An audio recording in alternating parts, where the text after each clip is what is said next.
Super Bowl 56 in the books. What a game. What a game. Good game. Very good game. Came down to the end. I mean, that's all you can ever ask for in the Super Bowl. That is competitive, that it comes down, that you get a very good contest, you get a very good game. And that's what we got here today. We got a very good game between two very good teams that came down to the end. If you look at the playoffs and throughout this whole playoffs, got a lot of competitive games. A lot of competitive games this playoff, and it ended in the right way, right? With what we saw here, we saw play after play after play, and it came down to the end. It came down to Matthew Stafford. It came down to Cooper Kupp, who is the Super Bowl MVP. I mean, that last drive where the Rams scored a touchdown there to put themselves in position to get the victory. I mean, Cooper Kupp made a big play on fourth down. Big run there. It's the only carry of the game. One carry, 7 yards, and that one carry, 7 yards, was a big 7 yards, obviously. It was 4th and 1. Rams were at their own 30-yard line, and Kupp, a 7-yard run, ultimately gets the first down for the Los Angeles Rams. That was huge. That last drive was huge. I mean, if you look at this Super Bowl, you look at the Los Angeles Rams, this team was built to win now, win this year. Kind of similar to what we saw with Tampa Bay last year.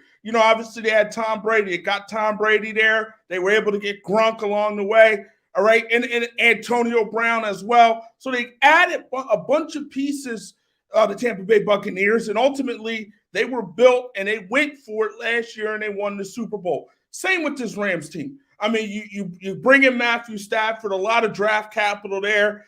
Obviously, Von Miller you bring in. I mean, Odell Beckham you bring in all these different guys, and you were built and you were trying to win a Super Bowl this year. You were trying to win a Super Bowl now. You brought in Matthew Stafford with the hope, the idea, and the belief that he is the guy that can lead you all the way to the Super Bowl. Basically, he is the missing link, the missing piece. You traded Jared Goff away. He did lead you to a Super Bowl, but you realize now, last year, going into this year, that Matthew Stafford was the guy to get you to that next level, and Matthew Stafford did just that. He got this team to the next level and got this team to a Super Bowl victory. It was huge. It was fun, right? And that last drive is why you bring in a Matthew Stafford. That last drive is why Cooper Kupp was the Super Bowl MVP. Now, there are some questions in terms of what we saw at the end in terms of officiating. Holding call on Logan Wilson down there. Maybe it was in terms of the letter of the law, but in terms of just you're in the Super Bowl, that's the Super Bowl, you let the players play that. And it was close. It was so close that I don't think you throw the flag in that particular spot. And that was 3rd and goal. Ultimately, penalty was called there, defensive holding, 5 yards, automatic first down, and then ultimately the Rams were able to score it there late. So, and Cooper Kupp, who just had an amazing drive. I mean, that drive was special. You're not going to see many drives like that where a guy catches, 7 balls, the guy runs for a first down as a wide receiver. You're not going to see many drives like that where a guy does all that. And Cooper Kupp did all that. And the reality of it is he needed to do all that because once Odell Beckham left the game, and you felt bad for Odell. I mean, you feel bad for many ways. Non-contact injury. And if, those non-contact injuries are never good.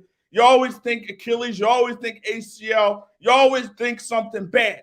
And the reality is Odell Beckham went down. The Rams offense went south, right? Odell Beckham helped make that offense dynamic.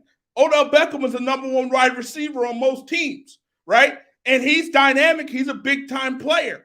But in that particular spot, that particular situation, they lost him, and the offense struggled a little without him.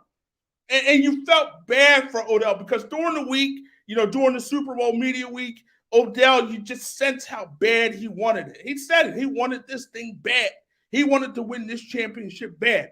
I mean, things went south in New York. Things went south in Cleveland. And he got this championship opportunity with the Los Angeles Rams. And he took advantage of this championship opportunity with the Los Angeles Rams, scored a touchdown there, first touchdown of the game. And, he played well for as long as he was there. But unfortunately, he went out. And ultimately, when he left, they struggled, but they found ways. They found ways. And it looked like late there, Joe Burrow, early on, the Cincinnati Bengals offensive line played well. I think they only allowed 1 sack into that third quarter, and then it just got out of hands. Aaron Donald making play after play and, getting in the backfield, sacking Joe Burrow. And he didn't have a lot of time there in that second half, right? And you also look at it from this standpoint. The Rams ended up with 7 sacks in this one. You remember Burrow was sacked 9 times against the Tennessee Titans, able to overcome that. But this time, 7 sacks. It looked like he hurt his knee there pretty bad. He's yelling there. So you saw him screaming in that particular spot. And it seemed like he wasn't 100% after it. It seemed like he had a difficult time, making throws and stepping into his throws. And so I felt like when the Rams scored, that touchdown, I didn't believe Cincinnati was going to drive there. But here's also, you look at it, Aaron Donald, 2 of the biggest plays made in this game, right? You got 3rd and 1 there. He stopped Pirine, stopped him there. And then on 4th and 1, he got Burrow there, forced Burrow just to throw the ball. And, ultimately the ball was not caught. And ultimately that was the ball game. But Aaron Donald, 2 big plays there and the strength that he needed. He didn't let him get that first down. He made it his business not to let him get that first down on that 3rd and 1. And he made it his business on that 4th and 1 to get behind the backfield again and put a lot of pressure on Joe Burrow, made Joe Burrow throw the ball away.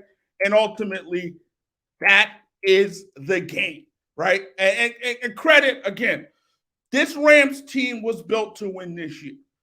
They were built to win now. And Cincinnati, and I said before the game, I had it 31-24 in my prediction, but I said coming into this game, Cincinnati's season was a success the moment they made the playoffs. The moment they punched their ticket to make the playoffs, their season was a success. The Los Angeles Rams season was not going to be a success unless they did what they did today, and that is win the Super Bowl. That's the only way they would have had a successful season. Cincinnati, it was successful already. It was successful. And it was even more successful when you beat the Raiders in the opening round. And then it got a little bit more successful once you went into Tennessee and beat the Titans. And it got very, very successful after you beat the Kansas City Chiefs in Kansas City. And ultimately, again, once you got to the Super Bowl, that was it for them. And I'm not saying that's why they lost the game, because clearly, you never know when you're going to get back to this spot. But their season was a success after the regular season, after they punched their ticket for the playoffs. But you never know when you're going to get back to this spot, this Super Bowl. It's not easy. Dan Marino won his first, second year, went to the Super Bowl, never returned. So when you're here in this moment, this time, you got to take advantage of it. And, no matter how old, no matter how young, you got to take advantage of it because you don't know when you're going to get back here. It's too difficult to get back here. It's hard to get to this spot. Not many people get to this spot. It's hard to be the final 2 teams at the end of the season playing in the Super Bowl. That's difficult. And you look at Cincinnati, obviously you think that, of course, hey, maybe they're going to get back here with Joe Burrow. But Patrick Mahomes is still in the AFC. Josh Allen is still in the AFC, right? Even though he's had some struggles this year, Lamar Jackson is still in the AFC. So there's still a lot of very good quarterbacks in the AFC that could prevent Joe Burrow from ever seeing the Super Bowl again. Patrick Mahomes and the Kansas City Chiefs, as long as Patrick Mahomes is there, you got to say they got a shot. Josh Allen, the Buffalo Bills, the way he played this year, if he continue to play this way, as long as they have him, you got to say they have a shot. And in terms of Joe Burrow, you have to say at this point, as long as the Bengals have him, they have a shot. And so, obviously that offensive line didn't hold up in this game. They didn't hold up against the Titans, but they found a way. They didn't hold up in this particular game. And, obviously the Rams have a big-time defensive line. Obviously Aaron Donald, who talked about the possibility of retirement. This could be the last time we see Aaron Donald. If it is, it's a great way to go out. You made 2 of the biggest plays of the game, and ultimately you helped your team win the Super Bowl. He's 30 years old. So, in theory, he has a lot of football left at the age of 30. That's in theory. But, we know what football is. It's a dangerous game. It's a physical game. It takes its toll on your body. So maybe that's it for maybe that's it for Don. Who knows? And if it is, this is a great way to go out. It sure is. I mean, how many people go out on top? John Elway went out on top. He knew when to leave. Peyton Manning went out on top. He knew when to leave. But those guys were near the end. Aaron Donald's not near the end after we saw tonight, right? This guy still is an elite defensive tackle, still one of the better defensive tackles in this league, and maybe the best, and is still a playmaker as we saw tonight, as we saw on the final drive. Those were big plays. That's Super Bowl winning plays. That's winning football there, what we saw out of Aaron Donald late in that football game. That's how you win football games. Your big guys making big plays at big time. Cooper Kupp, big player, made big plays at big times in a big game. Matthew Stafford made big plays at a big time in a big game. And Aaron Donald made big plays at a big time in a big game. Give those guys credit, right? That's why you bring in a Matthew Stafford. Clearly, that's why you bring in a Matthew Stafford. That was the thought process. We are a quarterback away from winning a Super Bowl. And they got the quarterback that they wanted. And Matthew Stafford, he was in Detroit. And it's very difficult to win in Detroit, as we've seen over the years. And, they had a difficult time building talent around him. But this kid can play. Matthew Stafford can play. And he got an opportunity to play on a team that was a Super Bowl caliber team, that was a talented football team. And he took advantage of it. And again, when you needed Matthew Stafford the most, he gave you the most, and that is leading this team on that big drive that ultimately won you the Super Bowl. It was huge, man. That was a huge drive. That was a big league drive. That is what your playmakers are supposed to do in those moments. That's why you pay those guys the money that you pay them. That's why you give up the draft capital that you give up to get those guys. That's why you do all those things, because you want those guys to make the plays, and that's what they did. 15-play, 79-yard drive, took 4 minutes and 48 seconds, and ultimately the Los Angeles Rams win a Super Bowl. Matthew Stafford, you did your job. Cooper Kupp, obviously, you did your job as you won Super Bowl MVP. And Aaron Donald, you did your job as you made play after play after play there on that third down. And then you made a big play on that fourth down, and you won Super Bowl 56. Now, you look at the Rams at this point, you look at, they're Super Bowl champions. It's exciting times in Los Angeles. And again, just like we saw teams like the Bengals, again, their season was a success. But teams like the Rams, teams like the Buccaneers, right? Teams like the Chiefs, Bills, for that matter, all those teams had the belief, the idea, the opinion that they can win a Super Bowl this year. That was their thought process coming into this season. Super Bowl or bust. For the Chiefs, it was Super Bowl or bust. For the Bills, it was Super Bowl or bust. For the Buccaneers, Super Bowl or bust. And for the Rams, it was definitely Super Bowl or bust. And so they finally got their Super Bowl. You gave up a whole bunch of draft capital to get Jalen Ramsey. You gave up a bunch of draft capital to get Matthew Stafford. You did everything in your power to win a Super Bowl. You went after your ownership group, Les Snead, the GM, and Sean McVay, the hotshot young coach, did his job. Ownership did their job. They shelled out the dollars, and ultimately you built a championship team. And again, they were going for it. They kept adding pieces after pieces after pieces after pieces.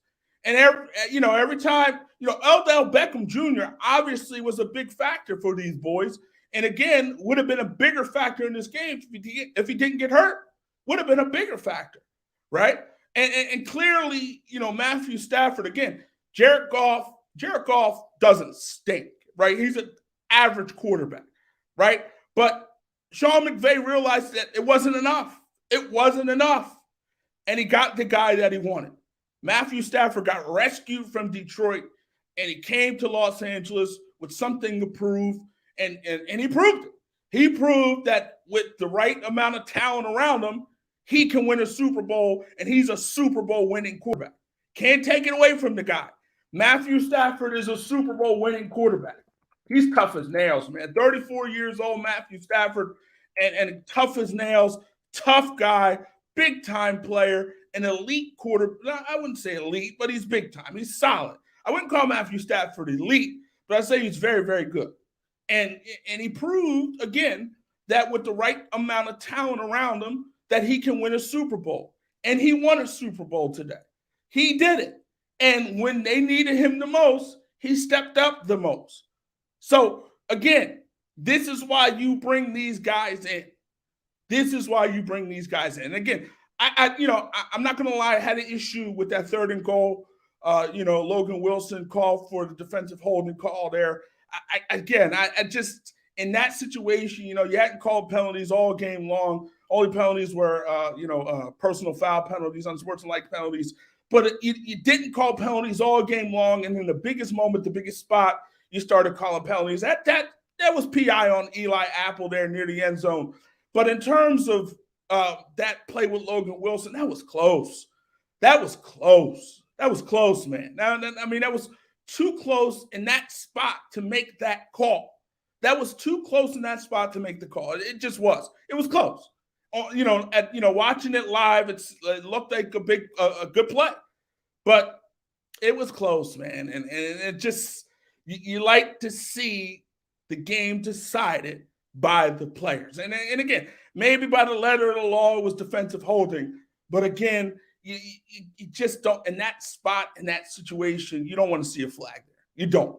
And again, I'm not saying that's what won the game for the Rams. It did help. But, I'm not going to say the referees won the game for the Rams. I'm not going to do that.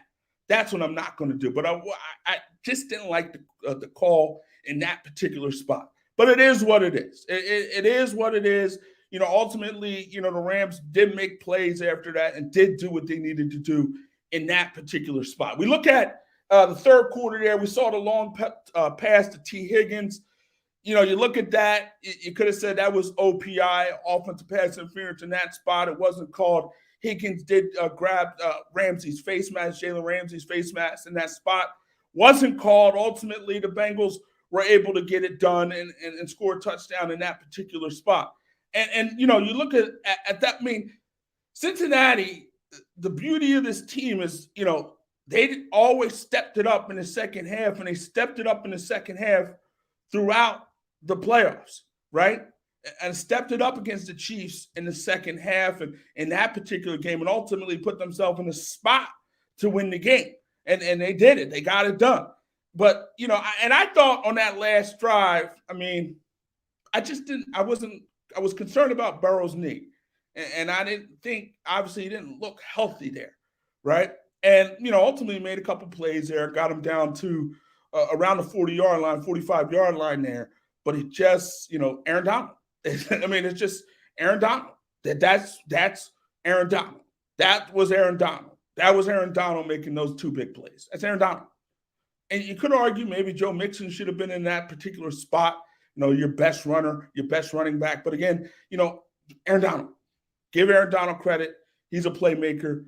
He did what he needed to do in that particular spot and got it done for the Los Angeles Rams. You look at the Bengals now, Joe Burrow.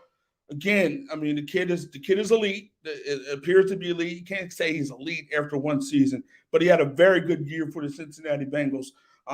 Coming off the ACL injury, the kid has the goods, clearly. You like his moxie. You like his toughness. The kid just so cool. You like him. You might even like the way he dresses, right? We saw him coming into the arena there, SoFi Stadium with that decent, interesting suit, right? Interesting suit Joe Burrow had, right? But you saw him come in, and he looked. It was great, right? It was a nice suit there. He came in, so the kid has a little flash. Kid has a little style. The kid, knows how to dress a little bit. And so, and clearly he knows how to play, right? And the kid made play after play after play throughout these playoffs.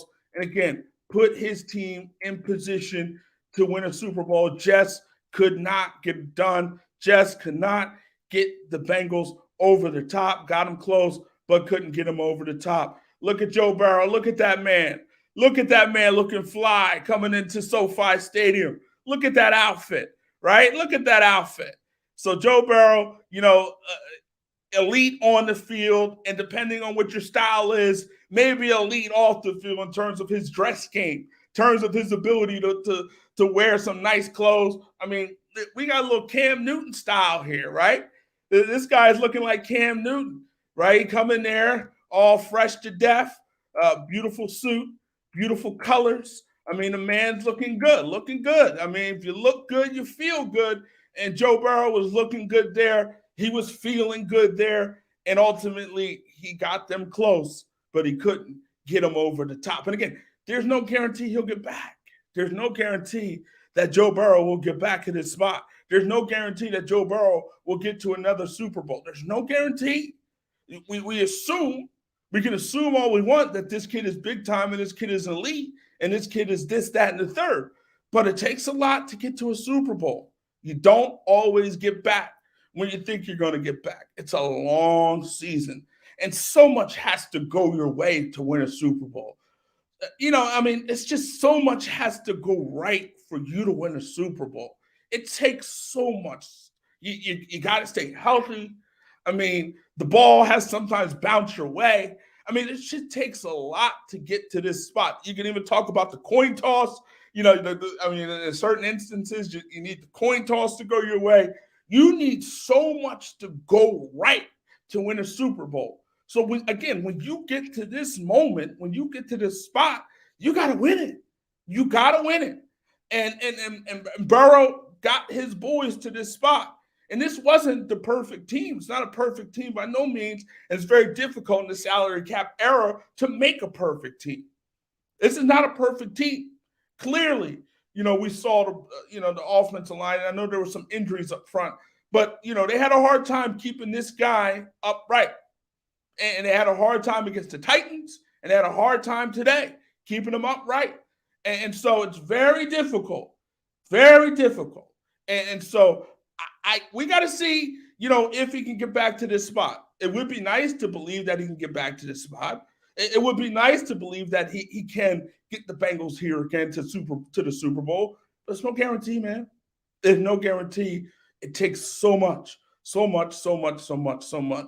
to get to this spot. It takes so much to win a Super Bowl. And look with the Rams. This is a Rams team that was built for this, right? They were built for this.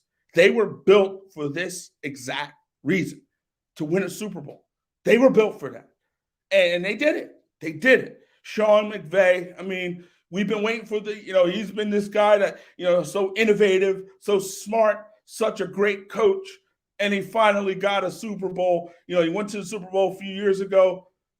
Ultimately he ran into Tom Brady. And, he lost to the New England Patriots. And then he got back this time around, the McVay meaning Sean McVay, and ultimately the Rams win a Super Bowl at SoFi Stadium. Second year in a row that the team playing in their home stadium won the Super Bowl. You got the Buccaneers last year, won in Tampa. You got the Rams this year winning in Los Angeles. And I asked Jalen Ramsey this week, actually, if that is an advantage. And he kind of downplayed it. But I can't imagine it not being an advantage to a degree, just being in the comfort of your own stadium, that's your stadium, right? So you play at least 8, 9, 10, 11 games in your building. So everything about the building. It gives you a level of comfort. The locker room is familiar. Everything is what you're familiar with. So, when you're in that big of a spot and things are familiar, you want things are familiar. That's a great thing. We like to be in familiar settings, familiar surroundings, right? We like that. And so I can't believe that it's not an advantage. I can't believe that it's not an advantage for the Buccaneers a year ago. And I can't believe it's not an advantage for the Rams this time around. I can't believe it. I think it is an advantage to a degree. I don't know to what degree, but to a degree, it has to be some type of advantage. And this is this was a very good Super Bowl. Coming into it, I got to be honest. I really would like if I had to choose who could be in the Super Bowl. I wanted to see a matchup from last year where you had Mahomes and Brady and the logical storylines of the next big thing of Mahomes against the old man and Tom Brady. But it didn't come to fruition, and we saw it last year. And also to a degree, I think if you're it is what it is. The Rams were one of the best teams in football. They got off to a 7-1 start this season, and I guess, I just thought, that you look at the Rams and what they built. Obviously, they were built to win this year. And you thought it's not a surprise that the loss. If you would have told me that the Los Angeles Rams would have won the Super Bowl at the start of the season, that wouldn't have been a surprise. They got off to 7-1 start. They lost that 3 straight there in the middle of the season. Ultimately, they were able to turn it around, win 5 of their final 6, and ultimately put themselves in this position. But you look at it, the Rams were the favorite. They were one of the favorite.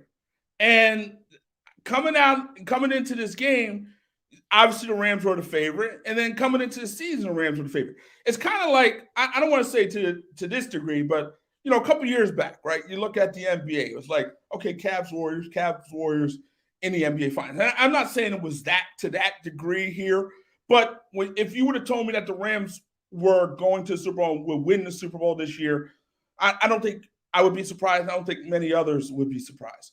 In fact, I think most people would say you're probably right. And so them winning the Super Bowl is not a shock. Them winning a Super Bowl is not a surprise. It's nothing about it that's shocking. But I will say this, when the Bengals got to this spot, obviously it was a big surprise, a huge surprise, because no one expected the Cincinnati Bengals to get to this spot. And that is the beauty of the NFL, the parity. It's very difficult sometimes to predict who's going to make it to the Super Bowl because so much football is, it's a brutal game. It's a vicious game, and injuries are the ultimate equalizer. They are the ultimate equalizer, right? When the Rams lost Odell Beckham Jr., look how much things changed for that team offensively when they lost Odell Beckham. It changed a lot because, again, he's big time. He's huge. Odell Beckham is still one of the better wide receivers in this game, and he's the number 2 wideout in Los Angeles, right? He's the number 2 guy, and he's one of the best wide receivers in this game, one of the better wide receivers in this game. Don't sleep. We know what happened in Cleveland, but as soon as he came to Los Angeles, Odell Beckham put up some decent numbers, and he made big plays, and he made a big play in this game. He had a touchdown. So, injuries are the ultimate equalizer in the sport of football. They are. Tyrese Harris. I wish it was Joe Burrow that would have won. Yeah, it would have been cool. It would have been nice. It would have been cool. I think it would have been cool. I think if the Bengals would have won this game, it would have been a great story. It clearly would have been a great story. Cincinnati hadn't won a playoff game in years, and they accomplished that. They got that out of the way. And ultimately, they got to this point, to this spot. Here's also the interesting thing, right? You look at Cincinnati, and the last couple times they went to the Super Bowl many moons ago, they ran into Joe Montana twice, right? They ran into Joe Montana in the San Francisco 49ers. And, Ken Anderson that first year, and then Boomer Esiason ran into Joe Montana. And so, they got to this spot. They're in the Super Bowl. And again, they had a great opportunity to win this football game. They had a great opportunity, a great opportunity. And I was hoping, I didn't have a rooting interest, obviously, in this particular one. But, I was hoping it would have been cool. It would have been cool if the Bengals, the upstart Bengals, Joe Burrow, the new Jack, right? It would have been cool to get, put him up there, another face of the game. And he's clearly a face of the NFL, one of the faces of this league. And I said earlier, and I repeat myself, that AFC, boy, woo! We talk about Josh Allen and Patrick Mahomes being modern-day Brady and Manning. I'll tell you what, put Joe Burrow in that mix now. Joe Burrow is elite. Joe Burrow appears that he's going to be elite. He has a number 1 wideout, a big-time wideout in Jamar Chase. That guy's a playmaker. He makes plays. Joe Mixon's a solid running back. The Bengals, with Joe Burrow, appear to be a team that's going to be around. Appear. Appear. You never know.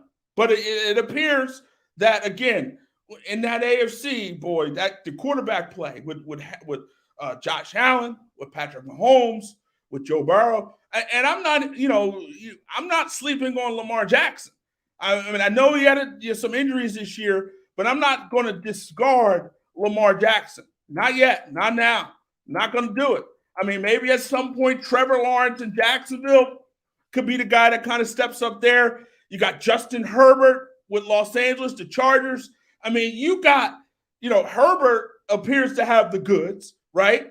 We all know Mahomes has the goods. We all know Allen has the goods. We all know Burrow has the goods, right? And I think Lamar Jackson, when healthy, maybe he needs to improve on his passing a little more, but he appears to have the goods. So you got a lot of guys with the goods in the AFC that can play at the quarterback position at an elite level. So you're going to see some fun games, and we saw a lot of fun games in these playoffs. I mean, games, ending at the buzzer, games ending in overtime. We saw a lot of good football here in the playoffs, right? Outside of a couple games, Philly and Tampa Bay, that wasn't close. But outside a couple games here or there, New England got blown out by Buffalo. But outside of that, we saw a lot of close football games. And, as fans of the NFL, we all got our money's worth. We got our money's worth here, right? You have no complaints about what you saw in these playoffs. You got your money's worth. You got good game after good game after good game. So, and the Super Bowl obviously ended the way, ended in a good way, ended in a close game, right? So outside of Tampa Bay and the Eagles, outside of New England and the Patriots, outside of the Chiefs and Steelers, the Rams and the Cardinals as well, outside of that, and that was wild card weekend.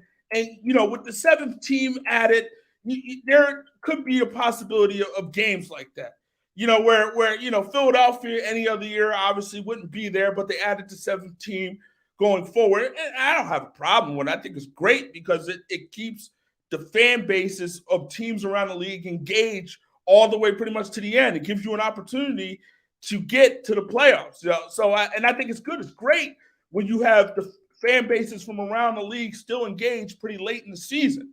And you get that when you have, that seventh playoff spot there, right? So credit to the league. But outside of the wild card round, there were a lot of blowouts. There was no getting around that. But you got divisional round, Bengals beat Tennessee 19-16, 49ers beat the Packers 13-10.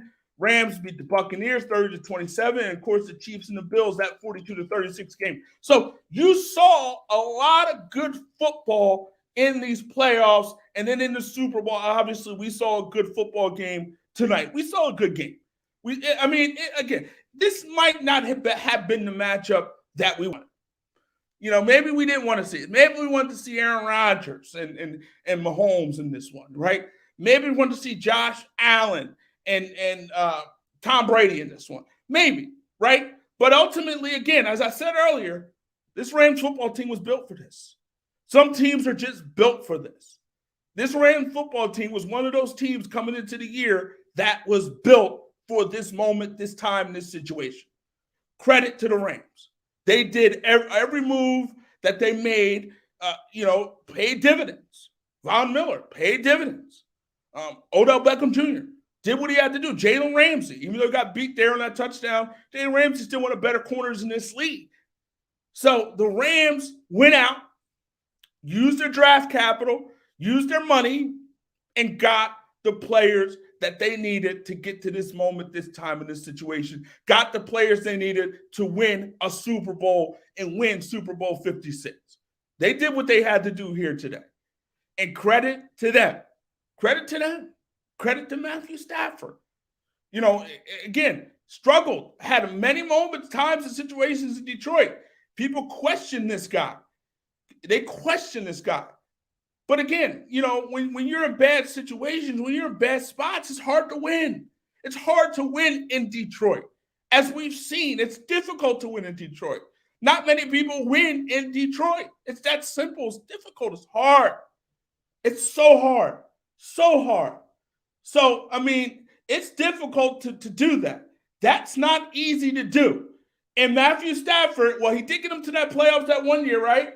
We remember when Matthew Stafford got them to the playoffs. We remember that. We remember Stafford getting to not the Pistons, the Lions to the playoffs. We remember that. But again, didn't happen. Didn't happen enough. And again, it's so hard to win in Detroit. And some guys just need that moment to get to a spot, a situation that's a winning situation. You know, the quarterback in the NFL gets a lot of blame. They also get a lot of credit, but they also get a lot of blame. And it's not always their fault. It's not always their fault. And it wasn't Matthew Stafford's fault that the Lions were bad. I mean, he played a part in it, obviously, because he's the quarterback, but it wasn't all his fault. We look at many years ago, remember Peyton Manning in his last year, won that Super Bowl. That defense, that Broncos defense carried that Broncos team, carried Peyton Manning. And ultimately, Peyton Manning knew that it was time to call it quits. But that Broncos defense, Von Miller, and those boys, they carried them. And ultimately, they shut down Cam Newton and the Carolina Panthers. So, give Matthew Stafford credit, man. Give this guy credit. Kudos to Matthew Stafford. There's not many times that guys, get this opportunity. There's not many times guys get this opportunity. Sometimes you get stuck in those bad spots and those bad situations. Look at Archie Manning, right? Many years ago, Archie Manning for the New Orleans Saints. I mean, he was in a bad spot and had a difficult time winning. Didn't win, right? And he had a lot of talent, a lot of ability. And then you remember when Eli was coming out, Archie didn't want Eli to go to the Chargers, wanted him to go to the Giants. And ultimately, that happened. They made a trade. They did what they had to do. Eli went to the Giants. Eli put himself in position to win 2 Super Bowl titles. And ultimately, Eli is going to be a Hall of Famer because he got put in the right situation. He got put in the right spot. Guys, sometimes you need to get into that right spot, that right organization. You look at the Bengals and Joe Burrow. You could argue over the years the Bengals have not always been the best organization. And you could argue maybe this isn't a good spot for him. Maybe, maybe not. But clearly he was able to get this team to the Super Bowl. So it's very difficult in the NFL to win, and it's very difficult to put together a team to win. But some organizations just have a more difficult time than others, right? It's just the way it goes. It's just the way it goes. Yeah, I thought Perine had an opportunity to make that catch, right? It was near him, but he couldn't get it done. And credit that goes to Aaron Donald because he made 2 big plays, man. Made 2 big plays there. Wow, Aaron Donald, what a special player! What a special player in those 2 moments. I mean, just he wouldn't let Perine get the first down on the running play, and he, got in the backfield again, got on Joe Burrow, and did what he needed to do in that particular spot. He earned that ring, right? Aaron Donald earned that ring. You saw him pointing to the ring finger after winning the Super Bowl. He earned it. And now, there was talk that maybe he might retire. Yes, you talk about defensive holding on Logan Wilson there and Cooper Kupp. Yeah, I didn't like it. I didn't like it at all. It was just, in that particular spot, let the players decide what's going to happen. Let the players determine who wins the game. In that particular spot, it was such a close call. It wasn't a blatant holding call in that particular spot. So being that it wasn't a blatant holding call, in my opinion, they should have let it go.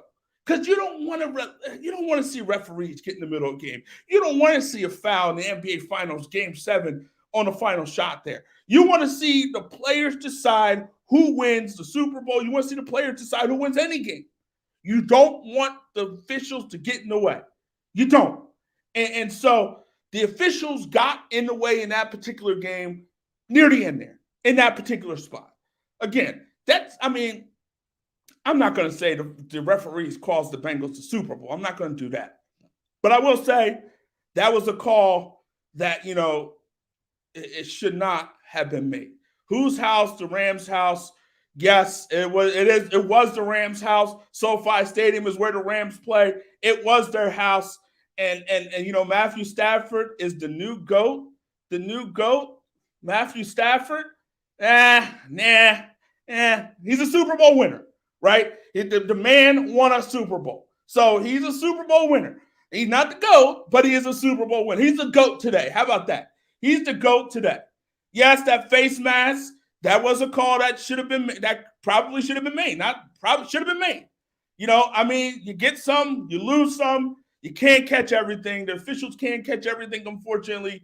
You would think that in this era, 2022, we can get everything right? I mean, with instant replay and all the technology that we have, maybe New York could have called down, somebody from New York could have called down and said, you know what, that was a face mask, call the flag, right? But it could have been all that, right? But here's the reality of the situation. Sometimes the officials get you, sometimes you get the official, right? And these things have a way of evening out.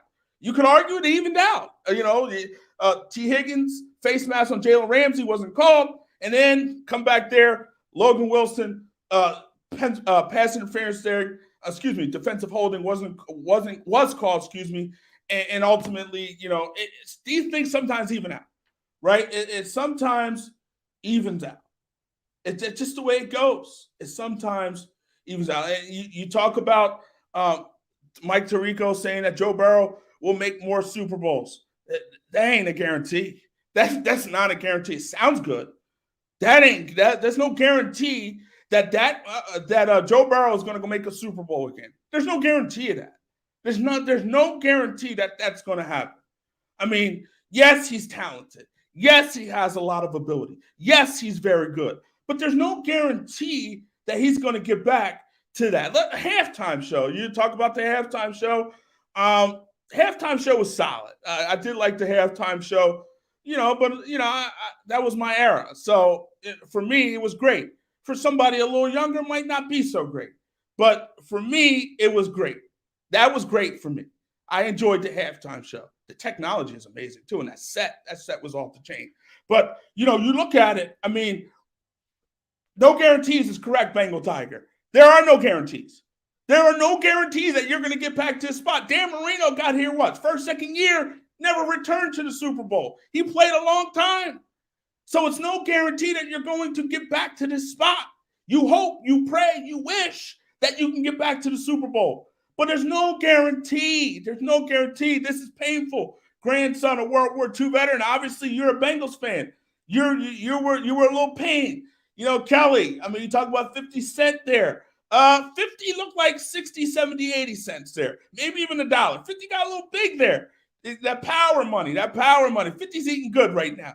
I mean, he's eating good off that power money. And 50 looks like 70, 80 cents at this point. Maybe even $1, right? So, but, I mean, it was a great surprise to see 50. I wanted to see Ice Cube. I wish they would have brought out Ice Cube. I wanted to see Ice Cube. I really did. I wanted to see Ice Cube. But, it didn't happen. What? DJ Randall, we saw MC Rand and all the rest of the NWA guys. That would have been cool too. But it didn't happen. Obviously, this is a family show in terms of the Super Bowl. So in terms of who you bring out and the songs that you play, obviously you got to be careful with that. But they didn't play anything. They didn't, everybody was saying maybe they would get out and maybe curse a little bit, but they avoided it. They avoided it, right? Again, you got Joe Burrow, you got Chase, Jamar Chase, obviously big-time players, but the offensive line had some injuries there, but they weren't good. I mean, they were good for a little bit, but, they just couldn't protect Joe Burrow, and it impacted them because I thought Burrow was a little limited there after that injury. He had a difficult time, to me, stepping into throws. But, again,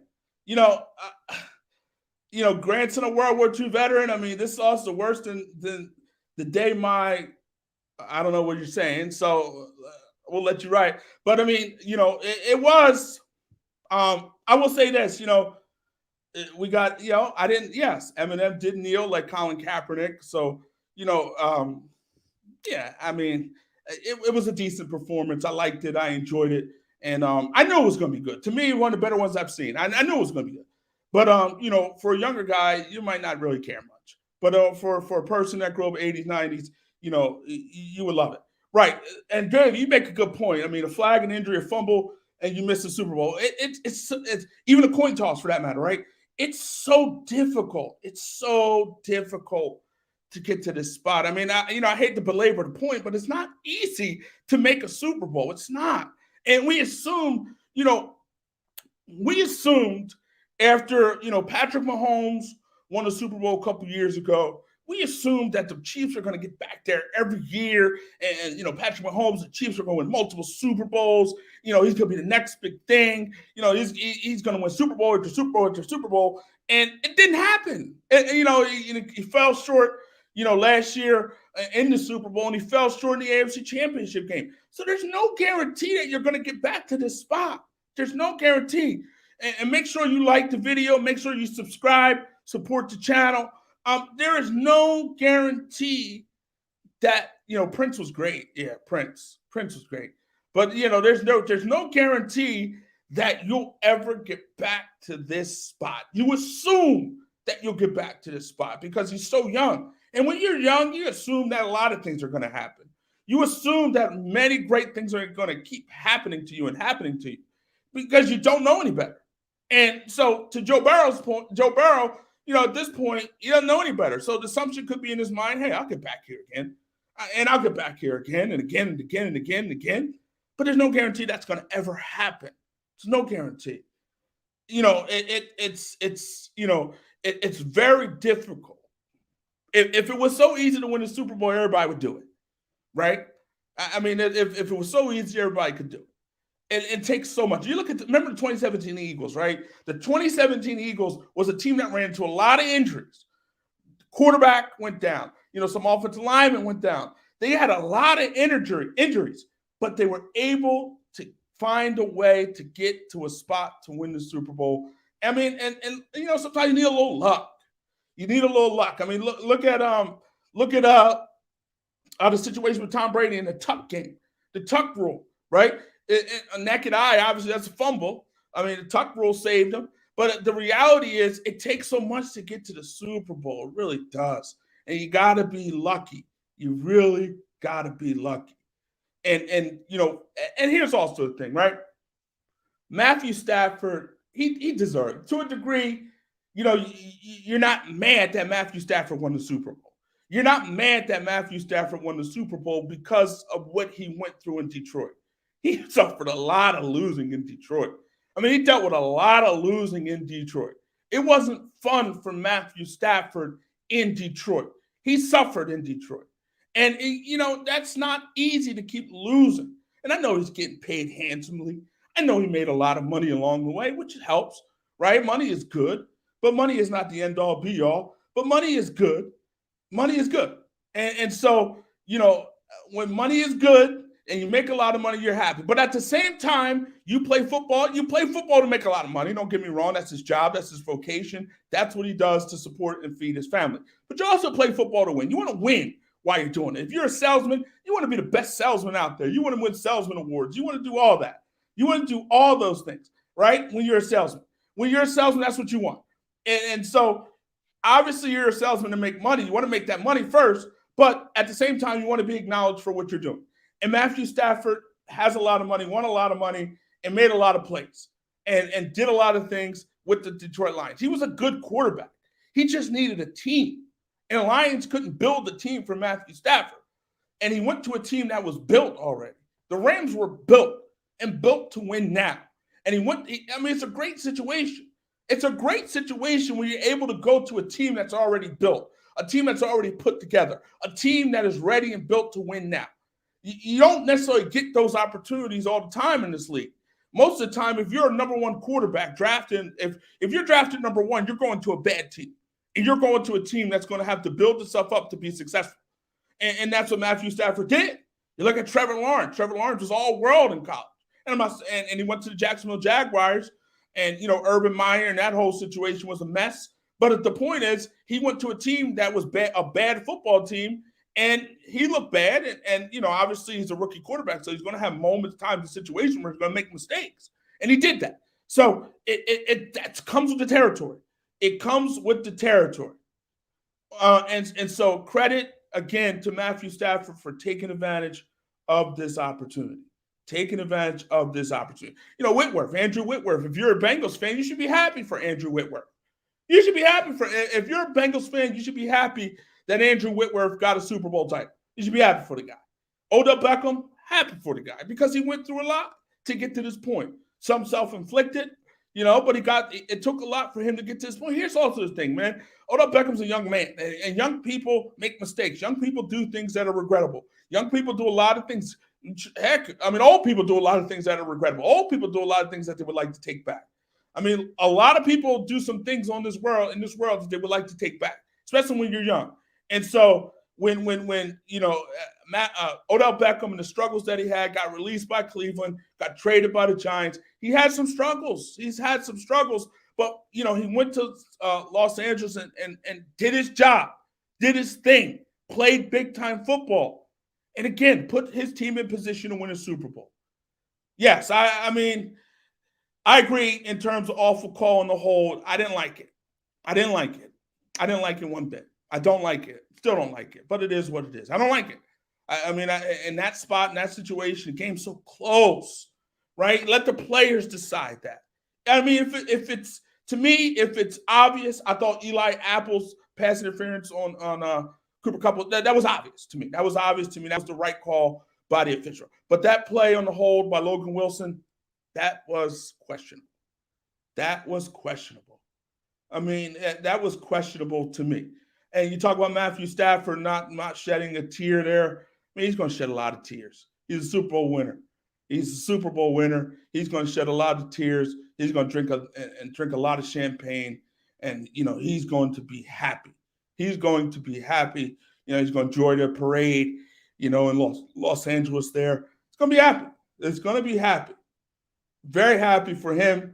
Happy for the Rams. And again, at the end of the day, when you don't have a rooting interest, your ultimate goal is to see a good football game. And that's what we got tonight. That's what if your team is not playing, you're just happy to see a good game. And that's what we got here. We got what we wanted. So, if you're a Bengals fan, I get it. If you're a Bengals fan, you're sick. You're sick. If you get to this moment and your team doesn't win, you are sick at this point. I remember many moons. I'm an Eagles fan. So I remember many moons ago when we lost to Tom Brady there in the Super Bowl. I was sick. I was sick for a while. And actually, I couldn't even watch that Super Bowl again until the Eagles beat the Patriots in 2017. After the Eagles beat the Patriots in 2017, I finally could watch it. I could watch that game back in 2004. I can watch it now. I couldn't watch it then for a while, but I'm able to watch it now because it doesn't matter. The Eagles got the ring. They beat Tom Brady finally. But again, because of how difficult it is to the Super Bowl, you just don't know, right? We just don't know. Don't assume anything in life. It's crazy. It's just, there's so much craziness in this world, right? We can't assume anything in this world. So much going on in this world. COVID, you got all those other things going on. It's so much going on in this world. So there's no guarantee about anything in life. You assume that when you go to sleep tonight that you'll get up the next morning. That's the assumption, but you never know what could happen. And so the reality is, you got to make it happen when you have an opportunity to make it happen. It's fitting. Eminem sang that song, right? You only get one shot, do not miss your chance to blow. Opportunity comes once in a lifetime. And so, right, he sang that, and it was fitting when it came to both of these teams. It was fitting because, Matthew Stafford took him a long time to get to this spot. It was fitting because Joe Burrow was here for the first time. And the process, the belief is, he's young enough where he can get back to this spot. Yeah, maybe, possibly. But at the same time, when you have the moment, you got to seize it. You got to seize it. Yeah, I was happy for Odell. I was really, really happy for Odell. The kid played all his career to get to this spot, this moment, this situation, and he did it. He did it, man. Give him credit, for putting himself in this position to win a Super Bowl. Here's also the thing, Deshaun Jackson, right? Deshaun Jackson might be kicking himself right now. I don't know if he gets a ring. He may even get a ring. I don't know. I'm not sure about that.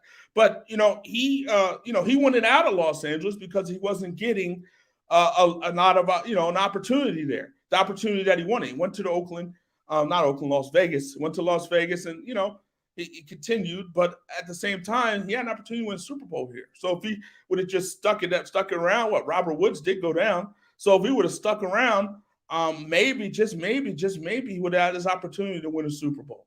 So again, at the end of the day, this was a fun Super Bowl. The commercials, I didn't really pay attention much to them. I don't know. Halftime show was good. It was solid. I enjoyed that one, the better ones we've seen, in my opinion. But it's just my opinion. So it's a great moment if you're a Los Angeles Rams team. If you're a Los Angeles Rams fan, obviously there might be some people in St. Louis who might not be very happy about this. The Rams ultimately moved from St. Louis. So they went from Los Angeles to St. Louis, and they went to St. Louis back to Los Angeles. So if you're a St. Louis person, you might not be too happy about the Rams winning the Super Bowl. Kind of similar to what happened with the Ravens and the Browns, right? When they switched to the Browns became the Ravens, and the rest is history. Ravens ultimately won the Super Bowl, right? I mean, so it just you got to be happy. Maybe the people from St. Louis might not be too happy about what transpired today, but who knows? But if you're a Rams fan from St. Louis, maybe you stayed a Rams fan in Los Angeles. Who knows? But again, the Los Angeles Rams are Super Bowl champions, Super Bowl 56, out there at SoFi Stadium in Los Angeles. Credit to Matthew Stafford. Credit to Odell Beckham Jr. for as long as he could play and the things that he did. Credit to Aaron Donald. And, of course, credit to Cooper Kupp, who was the Super Bowl MVP, 8 receptions, 92 yards, 2 touchdowns, and a big 7-yard carry on 4th and 1 from their own 30, 7-yard run. Big play there. If you get stopped there, that's probably the game, because you have McPherson. Not probably the game, but the Bengals have a good opportunity there because you have McPherson, who's a very good kicker there. So you would at least be up 7 at that point. And the Rams could have still went back and scored. But ultimately, what happened there is what happened. And credit to the Rams. Credit to the Rams for putting themselves in that spot to ultimately win. Did y'all think the halftime show was the greatest? You obviously don't. I thought it was very, very good. I did. Maybe one of the greatest. I mean, but I expected that. I mean, with that lineup, with Eminem, with Dr. Dre, with Snoop Dogg, with 50 was a surprise, but Mary J. Blige. I mean, Kendrick Lamar. I mean, yeah, I expected it to be very good. I did, and it was. It was very good. It was a good Super Bowl halftime show, but it was expected. But and it was fitting. Los Angeles. Dre obviously was big in Los Angeles. He's big in Los Snoop. I mean, big in Los Kendrick Lamar as well. So again, not surprising that those guys were picked, and not surprising that it was good. But I think it fit a certain demographic. If you don't like rap, you're not going to like the halftime show. If you're not a fan of hip hop, you're not going to like it. If you're not an 80s or 90s baby, you're probably not going to like it. You're not going to like it. I mean, you probably would like it. I'm sorry, I should say. If you grew up in the 90s and that was my era, right? So I liked it. But if I was younger, probably wouldn't like it because I wouldn't know any of those songs. And maybe you might know them to a degree, but it all depends on what music you like. I mean, let's say it was U2, right? And you're a big fan of U2. I mean, let's just say it was I don't know, Metallica, and you're a big fan of Metallica. Let's just say it was The Weeknd last year, who I didn't think was that good. But if you're the fan of The Weeknd, you're gonna like it. I mean, let's just say whoever it is out here. Let's say it was Nicki Minaj, and you're a big fan of Nicki Minaj, you would like it. So it does depend on your taste. It does depend on what you like. I mean, if you don't like hip hop, you're not going to like that halftime show, and vice versa. If it's U2 and you don't like rock, you're not going to like that halftime show. I think the U2 might be alternative, but not 100% sure. But so it's just what you like, and so I thought it was good because that's what I like. That's what I like. So that's just the reality. So maybe it was, some was like Justin Timberlake and Janet Jackson. That was good for a while there until the end. And we all know what happened at the end. So, I mean, it was a great Super Bowl. Good Super Bowl. I don't know about great, but it was good. It was solid. It did the job. It was fitting. It kind of was similar to what we saw. We saw close game after close game in these playoffs. It was fitting that we saw a close game in the Super Bowl. And here's the reality of it. A lot of these games come down to 1-2 plays, right? A lot of these things are even. A lot of these games are even. And so it was good. It was solid. It was great. The Bengals have moments, times, opportunities to win, and the Rams have moments, times, opportunities to win, and they seized the moment. They seized the moment. Matthew Stafford seized the moment. See, here's the thing. He had an opportunity, early, like I said, early in his career with the Lions, it was a lot of, they didn't build a team around him. And he got beat up. And, they made him appear to be a guy who was not the greatest of quarterback. I mean, he still was, even in that situation, you still saw the talent, the ability, and you knew he could do it. But he had an opportunity now to be surrounded by a team. And when you're surrounded by a team, right, you got to seize the moment. If Sean McVay rescues you from Detroit and puts you in this position, you gotta make it happen. And that's what Matthew Stafford did. He made it happen.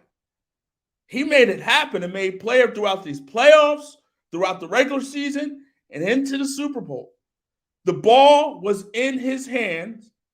The ball was in his hand with an opportunity to take your team down the field to make a play.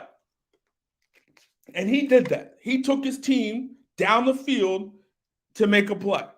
Took them down the field. And, that's what you want. That's why you make all that money. That's why the Rams give up all that the draft assets and the draft capital. That's why.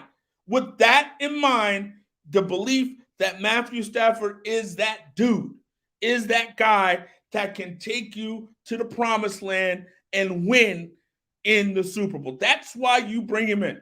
That's why Sean McVay wanted him in there in Los Angeles, because he knew that Matthew Stafford just needed the right opportunity. Just needed the right opportunity. Just that simple. They needed the right opportunity. And so Matthew Stafford, give him credit. Sean McVay, youngest head coach to ever win the Super Bowl at 36 years old. I mean, we expected Sean McVay at some point, at some time, at some moment to win a Super Bowl. We expected him to win a Super Bowl, and he did it.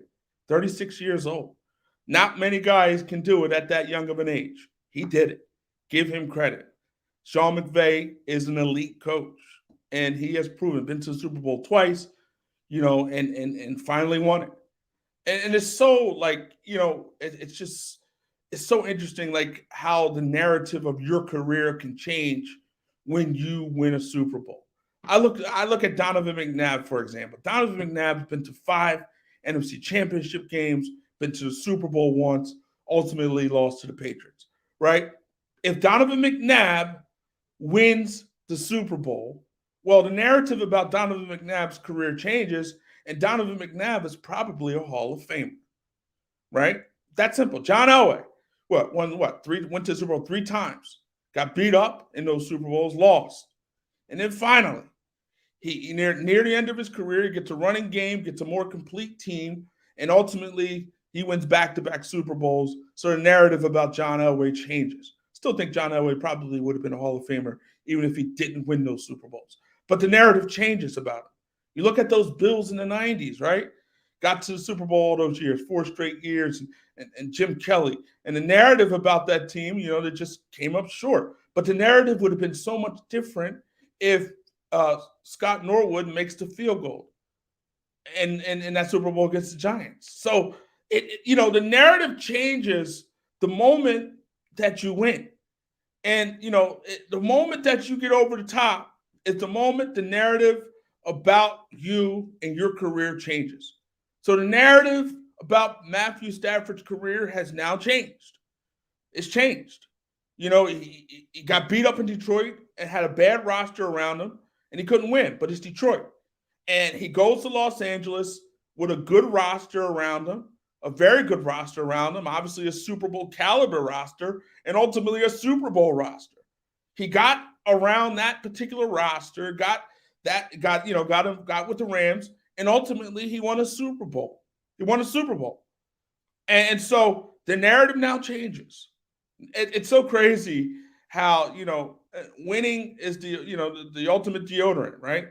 You win a game, like you could be terrible throughout the whole game, and then near the end, you find a way to get the W. Well, the narrative changes. He got the win, didn't play his best, but he found a way. And so, the narrative changes when you win. The narrative has changed for Matthew Stafford. The narrative has changed for Sean McVay. The narrative changes. And so that's the way football goes. That's the way sports goes. You win, the narrative changes about you. You're a winner.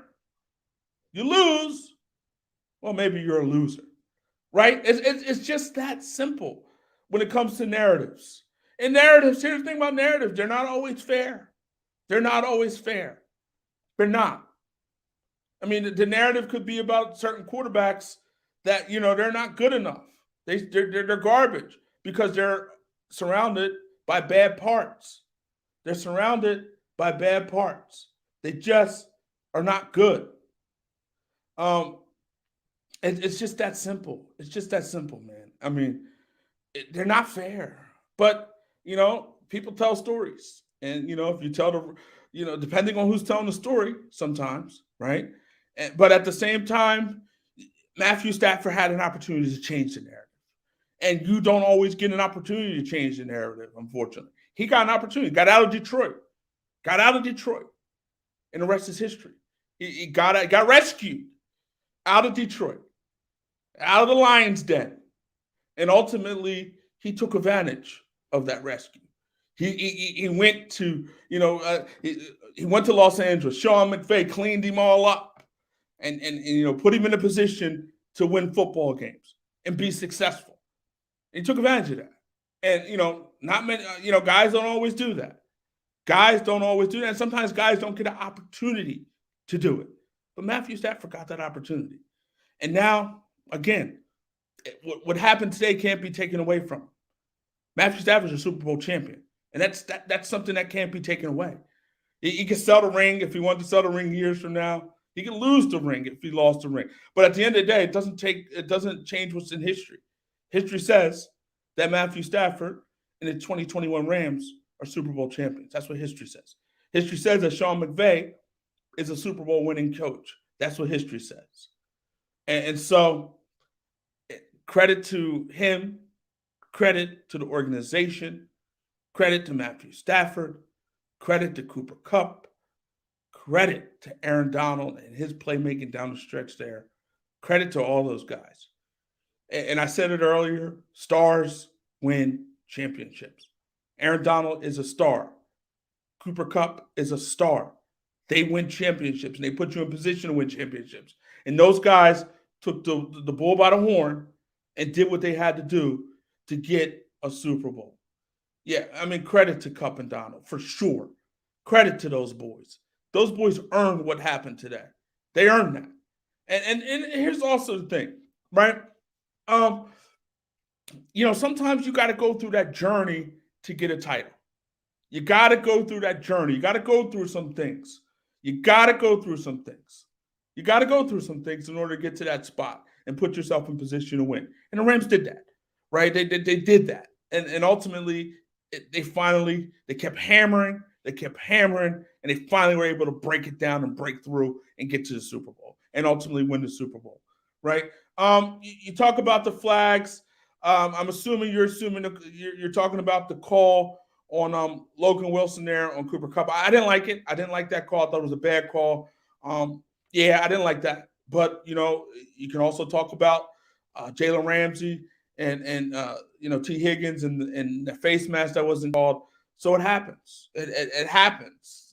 Sometimes the referees get you. Sometimes you get the referees. But for the most part, it all finds a way to even itself out. But again, I didn't like. Again, I always say, in that spot, in that situation, Super Bowl 56, biggest game ever out there, and you're the referee is getting in the way.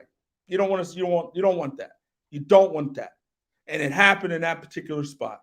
But some of the call, like Eli's Apples pass interference, that was obvious. That was a PI in my opinion. I had no problem with that. I did have a problem with Logan Wilson. I didn't like that holding call in that spot. I didn't. I thought it was close enough where you just keep the flag in your pocket. I thought so in that spot.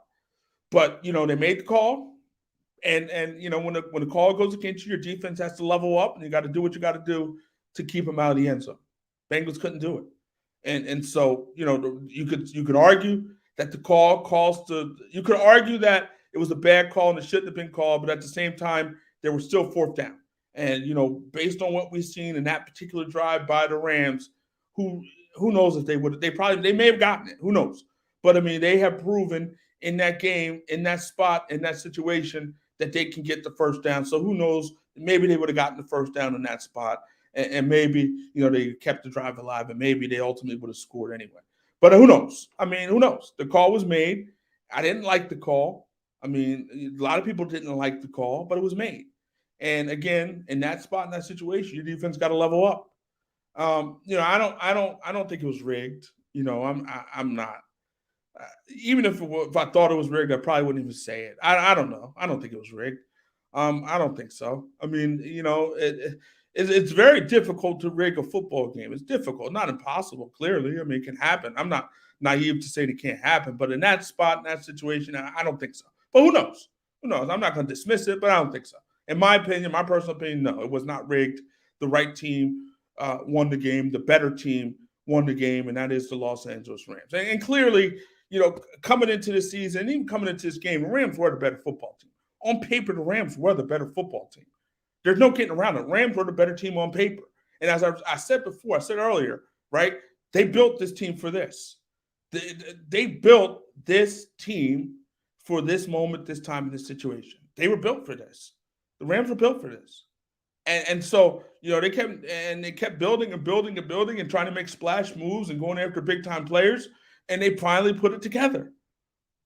They finally put it together, whether it was Jalen Ramsey, whether it was Odell Beckham, whether it was Matthew Stafford, their quarterback. They finally put it together. And so it's a great moment. To me, you could see, I know you're saying NFL size is a bigger market team. For me, I would think for the NFL, it would be more beneficial for Joe Burrow to win, because then you have another face of the game that won a Super Bowl, right? You would have another face of the game. And so, and I also think if it was rigged, I don't think if the NFL was rigged, I don't think these two teams would be in the Super Bowl. I think they would have rigged it a little differently so they can put the teams who they want to put in the Super Bowl. We talk about that a lot in the NBA, right? Certain things are rigged. But many years ago, you had LeBron in the East and Kobe in the West. If it was rigged, that one year Dwight Howard and the Magic beat the Cleveland Cavaliers. I think that was 2010. They beat the Cleveland Cavaliers. And ultimately, Dwight Howard and the Magic were playing Kobe instead of LeBron and Kobe. At the time, that would have been huge. You imagine the marketing and all that for LeBron against Kobe at that moment, at that time? That would have been big, man. That would have been big. Two of the biggest stars in the game. So if the NBA was rigged, I think if they were rigged, they would have found a way to make sure that LeBron is playing Kobe in the Super Bowl. If the NFL was rigged, I think they would find a way to have Mahomes or even Tom Brady here in the Super Bowl. I do. Just my opinion. But again, in this moment, in this time, if the NFL was rigged, I think they would have wanted Joe Burrow to win the Super Bowl. Because again, young kid, obviously, second year. I mean, you would want him to be like one of the faces of the game. That would cement him as one of the faces of the game. I'm not saying you can argue he's still one of the faces of the game, even though he didn't win the Super Bowl. But that would have cemented it. That would have said, this kid is one of the faces of this league. And so, yes, so rigged. I think that if they would have rigged it, if they want to rig it, they would rig it in a way that have certain players, certain teams in the Super Bowl. But, who knows? I don't think so. But again, going back to the game, and it was a game that, coming into it, you couldn't dismiss it. Just even though the Rams were the favorite, you can't dismiss or discount the Bengals because of Joe Burrow. And this kid, against the Titans, got sacked 9 times. He got beat up, man. And he still kept getting up and kept making play after play after play to put his team in position. Give him credit. Give him credit, man. I mean, Joe Burrow, so you knew the Bengals had an opportunity because of Burrow. And Joe Burrow did what Joe Burrow needed to do for most of the game. He played well. But it's not all his fault because he couldn't. He's not the offensive line. The offensive line had a hard time protecting him. They didn't protect him very well. 7 sacks in this one. So that's a lot of sacks. That's a lot of your quarterback being on the ground. And so it is difficult when your quarterback is sacked 7 times. It is difficult. If you're Burrow in that spot, it's difficult. But, again, he still had an opportunity. And, he had an opportunity late, and you could argue his offensive line failed him. Aaron Donald got back there and made him just throw a Hail Mary play, a pass, basically, and it didn't fall where it needed to fall. And ultimately, that was the game. And like I said, injuries are the ultimate equalizer. And, Odell Beckham not being there hurt the Rams offense. It hurt them. But, Sean McVay said before halftime, we have to adjust. And that's what they did. They adjusted. They adjusted enough where they could win this football game. They adjusted enough.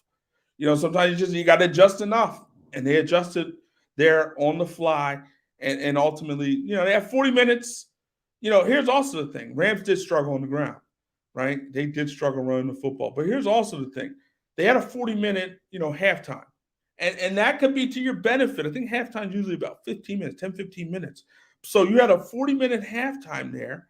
So that's an opportunity for your coaches to come together and start making adjustments. You got more time to make adjustments. You realize, okay, Odell's now, so we got to adjust. We got to do some things to get Kupp open. We got to do some things to get some guys open, and change things around. And so, they did enough. They did enough. And credit to them. Credit to McVay. Again, he's a Super Bowl winner. He's a Super Bowl champion. Credit to him. And so he's only 36 years old and been to the Super Bowl twice, now has a ring.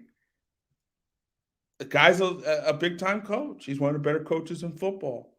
And, and credit to his organization. They did what they had to do to put guys in position, put this team in position to win. But here's the thing about the NFL. You need quarterback play. Bengals are in the Super Bowl because Joe Burrow. Quarterback play, elite quarterback play. Right? Rams struggled, with Jared Goff. They couldn't get over the top. They did get to the Super Bowl one. They did get to the Super Bowl once, but with Jared Goff, but they couldn't get over the top. And Matthew Stafford was the one who put them over the top and got them a Super Bowl. So, credit to them. So it is, like I said, the Rams were built this year. They were built for this year. They were built for this moment. They took advantage of it, man. And credit to them. And we could talk about all the holding call. We could talk about all these different things. But at the end of the day, it came down to Matt Stafford made the play that Joe Burrow didn't make. Matt Stafford, when he walked off the field, was a Super Bowl, had his team in position to win. You talk about who's going to challenge the Rams next year, the Packers. We got to see what's going to happen with Aaron Rodgers. If Aaron Rodgers, what's going to happen there? Who knows? If Aaron Rodgers is not on the Packers, and where Aaron Rodgers goes could determine who our next Super Bowl favorite could be. I mean, it's that simple. And here's interesting about Aaron Rodgers, not to kind of going off here, but Aaron Rodgers, this guy struggled in NFC Championship games, but he won that one Super Bowl, right? And he still, look, Aaron Rodgers is one of the best quarterbacks in football, right? So, yeah. Somebody talk about the Niners. Trey Lance, is that going to be your quarterback? Is Trey Lance going to be good enough? He's still young. Is he going to be good enough where he can win a Super Bowl next year? Maybe, possibly, but he's got to be very good. He's still a young kid. He's got to be very good. So, who can challenge the Rams? Who can challenge the Rams at this point? The Buccaneers? Well, Tom Brady is gone. So that changes that. So that's a team, unless we'll see what they do quarterback wise. I still think you got to say the Dallas Cowboys. I think they're going to be there, even though they continue to have those playoff struggles. But Dak is still a very good quarterback. I think they're going to be there. It gets questionable, man. New Orleans, who knows what's going to happen with them in their quarterback situation? Taysom Hill. I mean, if they decide to bring back Jameis, I don't know. The Falcons, Matty Ice, but we don't know what Matty Ice is going to be. The Panthers, what are the Panthers going to do? They're not good. They don't have a quarterback. Here's the thing. When you look at who's going to be the team to challenge, you got to look at their quarterback situation. And, interestingly enough, if you look at it in the NFC, the Cowboys are stable at the quarterback position. That's all in the NFC East. In the NFC North, there's really no stability at the quarterback position, nor Packers. We don't know what's going to happen to Aaron Rodgers. Vikings, Kirk Cousins. We don't know what's going to happen there. But how much stability is there, even if he is there? Chicago, Justin Fields, second year, but we don't know who he's going to be. In Detroit, Jared Goff. And in Tampa Bay, Tom Brady's going to New Orleans. And Taysom Hill or Jameis Winston. I mean, you don't know. Carolina, I mean, they may draft a young quarterback, but Cam Newton's still there? Darnold's still there? I mean, Rams have stability at the quarterback position. The Cardinals, depending on what's happening with Kyler Murray in that situation, I don't know. He's deleting people and deleting certain, deleting the Cardinals on his Instagram and his social media. I don't know if that's going to matter. I don't know what's going to happen there. 49ers, Trey Lance, he's a young quarterback. Who knows? And the Seahawks, Russell Wilson, well, who knows where Russell's going to go?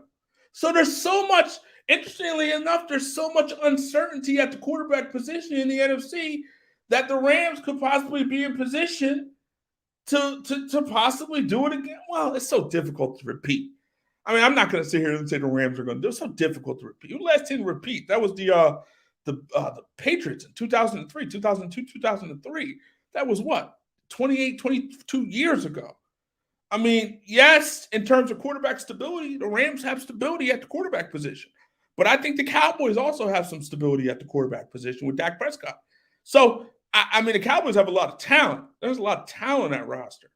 Really is. So, I mean, in theory, the Rams are still possibly going to be one of the favorites. But if Aaron Donald retires, I think that changes some things, right? I mean, I think the Rams are still going to be one of the favorites. Yeah, I agree with that. But it depends. Cowboys I still think are going to be there. And at this point, it's a bunch of wild cards because we don't know what's going to happen at the quarterback position. We don't know what's going to happen to Russell Wilson. We don't know that. Aaron Rodgers, we don't know what he's going to decide to do. Let's say Aaron Rodgers goes to, I don't know. I mean, let's say Aaron Rodgers goes to, let's say he goes to the Saints. Let's say Aaron Rodgers goes to the Saints. Well, at that point, the Saints are one of the favorites. One of the favorites. I say the favorite or one of the favorites. Let's say Aaron Rodgers goes to Tampa Bay. At that point, Tampa Bay is one of the favorites. So let's say Aaron Rodgers went to the Eagles. I think you would have to talk about the Eagles, right? So, I mean, yeah, the Rams, at this point, they have stability at quarterback. But you got to look at the quarterback position. Let's look at the AFC. If you look at the AFC, right, I mean, there's some more stability at the quarterback spot. Josh Allen in Buffalo. Mac Jones with the Patriots. Miami, I don't know how I feel about Tua. The Jets have Zach Wilson. Maybe in that year or two will take that next step. Bengals obviously have Joe Burrow. Pittsburgh, there's some issues there at the quarterback spot. We don't know what they're going to do. Might be Dwayne Haskins. Might be Rudolph or so, Mason Rudolph. So who knows? The Browns, probably Baker Mayfield, but how good is he? Ravens, I think there is stability with Lamar Jackson, but, we'll see what happens in terms of an extension going forward with Lamar. But, I mean, he's still a very good quarterback. A couple years ago, he won MVP. Titans, Tannehill is not bad. The Colts, it appears at this point there's some reports that Carson Wentz might be released by the Colts. So who knows what happens there. The Texans, who knows there. Obviously, Deshaun Watson's probably going to get traded. Who knows where. The Jaguars, Trevor Lawrence, and that's a team, Doug Peterson there. Year two, we'll see what Lawrence looks like. The Chiefs, obviously, Mahomes. Raiders, we'll see what they do with Derek Carr. Chargers, Justin Herbert. And then the Broncos, there's still not stability there at the quarterback position there. So the bottom line is, you got to, here's the thing. When it comes to winning Super Bowls, right? And then when it comes to who are the contenders, you got to look at the quarterback. You look at the quarterbacks. And you determine after looking at the quarterbacks, you go from there. It's that simple. Quarterbacks win championships. I know defense win championships too, but you need a quarterback. You need a franchise quarterback. And let's look at who are the final four teams, right? The 49ers, they had Jimmy G, so you can argue that narrative to a degree, but they didn't get to the Super Bowl. But ultimately, Jimmy G did get them to the Super Bowl a couple years ago. But Jimmy G couldn't get it done. They couldn't get it done. So who knows there what's going to happen? I mean, but, you need an elite quarterback. Matthew Stafford is very good. Patrick Mahomes, just look at the final four teams. Patrick Mahomes, we know what he is. And then Joe Burrow, we know what he is. So next year, it's going to be interesting. This year, it was, we got what we wanted in the playoffs. We got an exciting playoffs throughout. Wild card weekend, there were some blowouts. But outside of that, divisional round and the championship round, we got good football, right? We got football. We had a track meet in Kansas City with the Bills and the Chiefs. We got good football there. We got good football. Rams and 49ers was good. There was some good football, man, throughout these playoffs. And everybody, we all got our money's worth. We should be happy with what we saw in the playoffs and ultimately in the Super Bowl. But now, the champions are the Rams. And I said earlier, and I repeat myself, coming into this year, the Rams were one of the favorites. The Rams built a team to win now. And, they went for it. They went for it. Any move that they felt they needed to make to put them over the top, they did it. They did it. And credit to the Rams for doing that, going for it. They were in a position to do it, and they did it. You lose Robert Woods, big-time wide receiver for the Rams, tore his ACL. And then you signed Odell Beckham Jr. He came available, you signed him. That was huge. That was big. That was a big signing. And it paid dividends. And it paid dividends in the Super Bowl. And if he would have played longer, it would have continued paying dividends. But it was a big move, and they made the move, and they got the guy that they wanted. And then the guy that they needed after Woods went down. So they made the move. Jalen Ramsey a couple years back gave up some draft capital to get him, and he paid dividends. And of course, Matthew Stafford. You gave up a bunch of picks. You gave up Jared Goff, and he paid dividends. So these guys, when you go for it, and you put yourself in position, they did put themselves in position to win, and they did it. Will the Rams pay Beckham? It's a good question. I would assume at this point the Rams the cap space may not be where it needs to be. And, with Beckham at this point, you got to figure out his health. Is Odell Beckham, if he has a torn ACL, well, Odell Beckham might not play the whole 2022 season. So if his ACL is torn, and I'm not saying his ACL is torn, I don't know. It was a non-contact injuries, and non-contact injuries don't always turn out to be the best. But I'm hoping for the best for Odell in that particular spot. But if his ACL is torn, it's January. Sometimes the ACL take 9 to 12 months. Now we see Cam Akers come back from an Achilles in 6 months, which is pretty much unheard of. Ridiculous. I tore my Achilles before. I know how long it takes. It took me a long, long time. Obviously, I'm not as young as Cam Akers, but it takes a long time. And then you got Beckham. In ACL, we've seen some people come back right away, quick, and we've seen some people not come back right away on time, quickly. So this might be a situation with Beckham where Odell Beckham might be out for the whole 2022 season. If his ACL is torn, he could be out for the whole 2022 season. That's simple. So, it could be a situation where it might not cost a lot to get him because, this guy might be rehabbing. Or it might be a situation where it's like, see us in 2023. So who knows what's going to happen with Beckham after that? That's another thing. You talk about that, man. That's you feel devastated for the guy because, I know he's made his money, but you still, you feel devastated for the guy because he's 29 years old, still a very good wide receiver in this league. He would have an opportunity to get himself a payday. Get himself a decent payday. If somebody's going to pay, somebody would have paid Odell Beckham Jr. And now, with the uncertainty with his injury, Again, I hope it's not an ACL. I pray that it's not an ACL for Beckham because that's terrible. That's terrible, man. Because again, he wouldn't. He's not going to get paid the way he wants to get paid coming, into free agency with a torn ACL. I mean, it's just that simple. So who knows in terms of health? We got to focus on Beckham's health at this point, and hopefully, let's hope that it's a sprain. Let's hope it's a sprain, or because it didn't look good. It was a non-contact situation.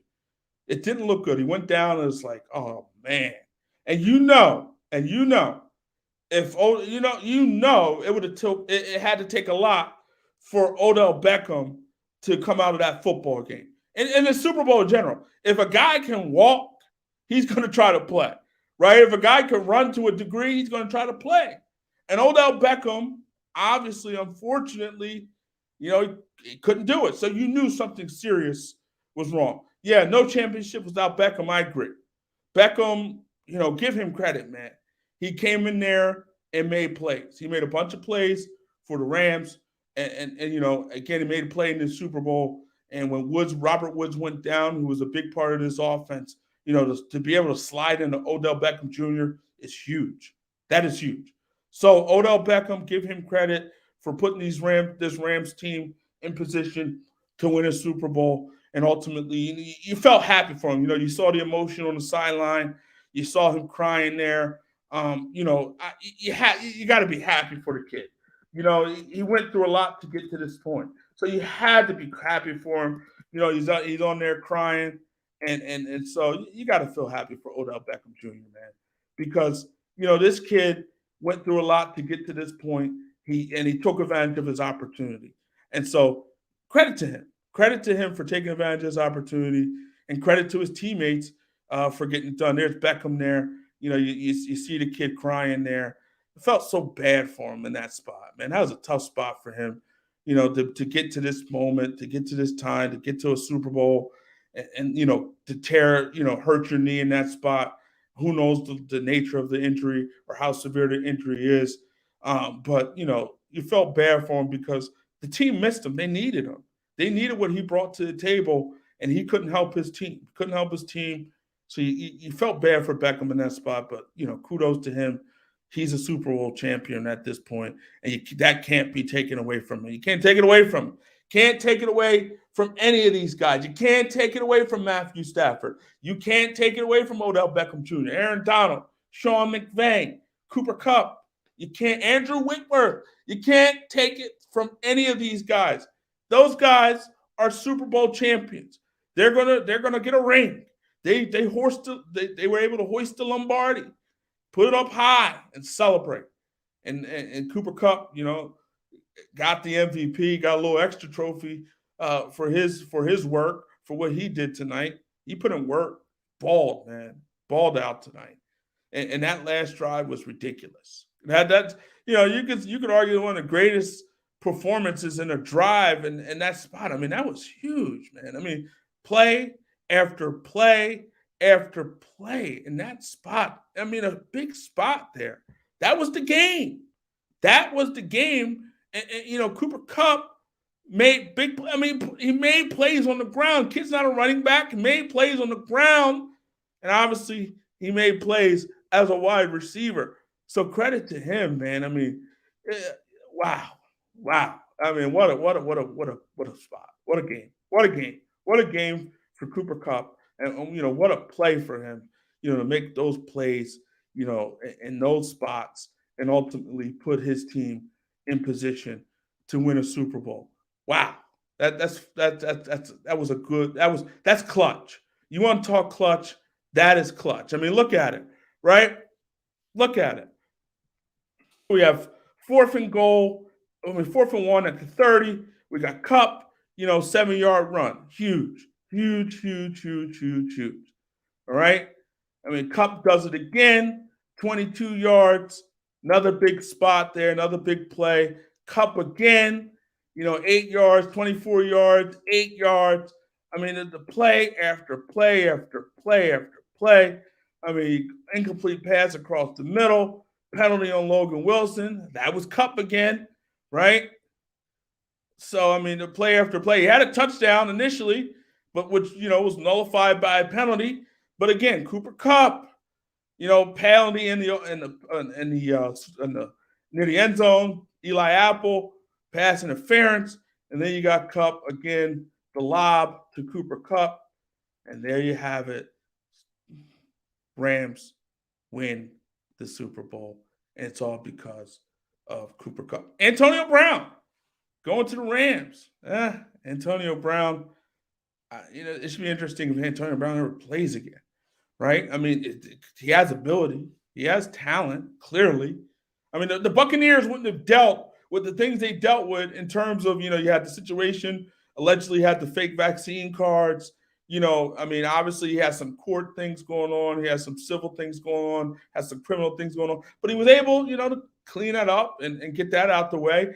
But, Antonio Brown is a talented wide receiver. But, if you're a team, do you want to deal with Antonio Brown? That's a question that, people have to answer when it comes to Antonio Brown, right? Do you want to deal with Antonio? 33 years old. I mean, the guy walked off the field. Even in that spot, even if that spot, if you thought you were wrong, I mean, even in that spot, if you felt like the Buccaneers were wrong, you felt like Bruce Arians was wrong, you don't handle it in that manner, right? Here's the thing about life. People are going to do a lot of things to you, unfortunately. But you're defined by your reaction. It's how you react that's what defines you. And Antonio Brown reacted in a way that made him look bad. Even if he was right, he acted in a way that made him look bad. So, you gotta watch your reactions in life. You're defined by them, right? You're defined by how you react to a situation. Man, if a woman slaps you across the face and you react in a manner, I mean, it could be detrimental to you. So you got to watch the way you react. It's not acceptable for a woman to smack you across the face, but again, you're going to be defined by your reaction. We see it on the football field all the time. It's not the first guy who gets caught; it's the person who reacts that gets caught.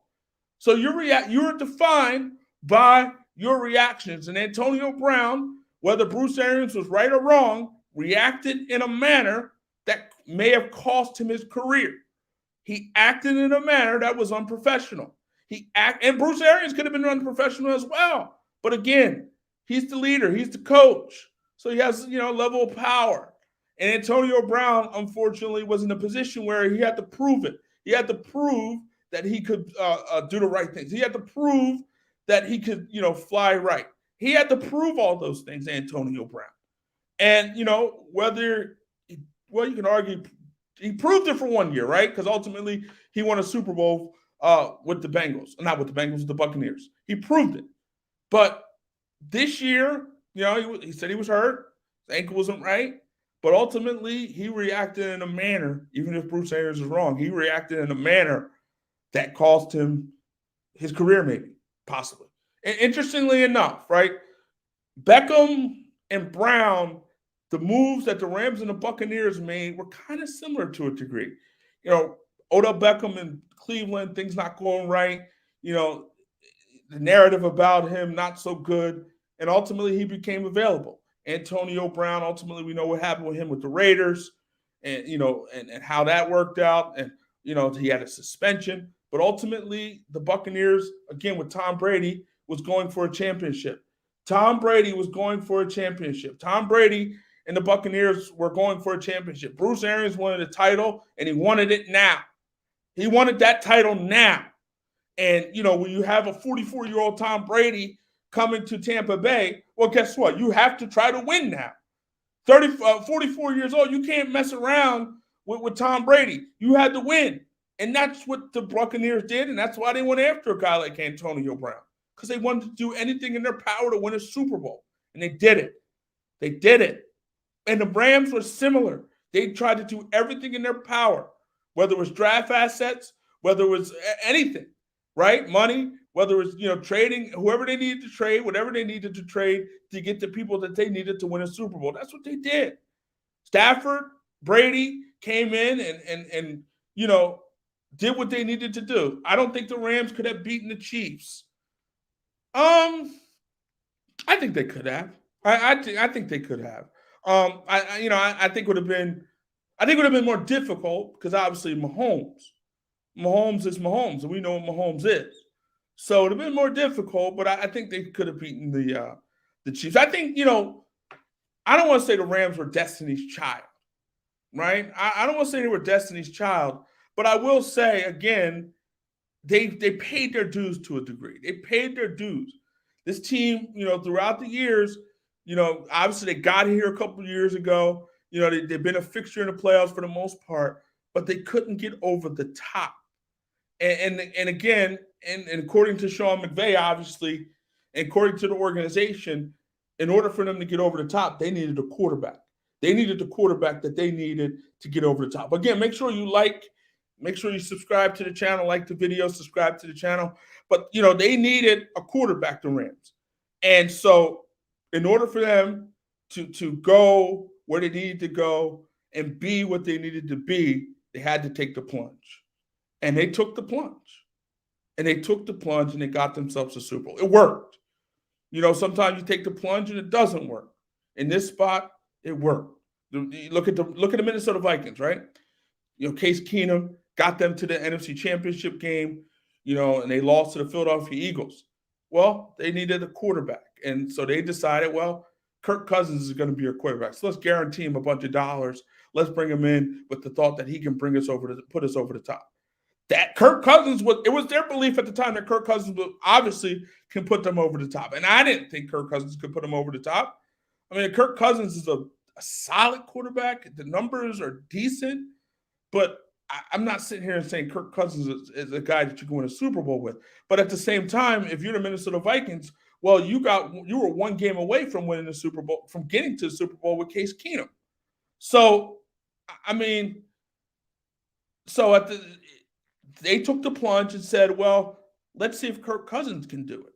Let's pay this guy with the thought that he can get us to the Super Bowl. That's our belief, that Kirk Cousins can get us over the top. And, they paid for it. They paid a lot of money for him. And it didn't work.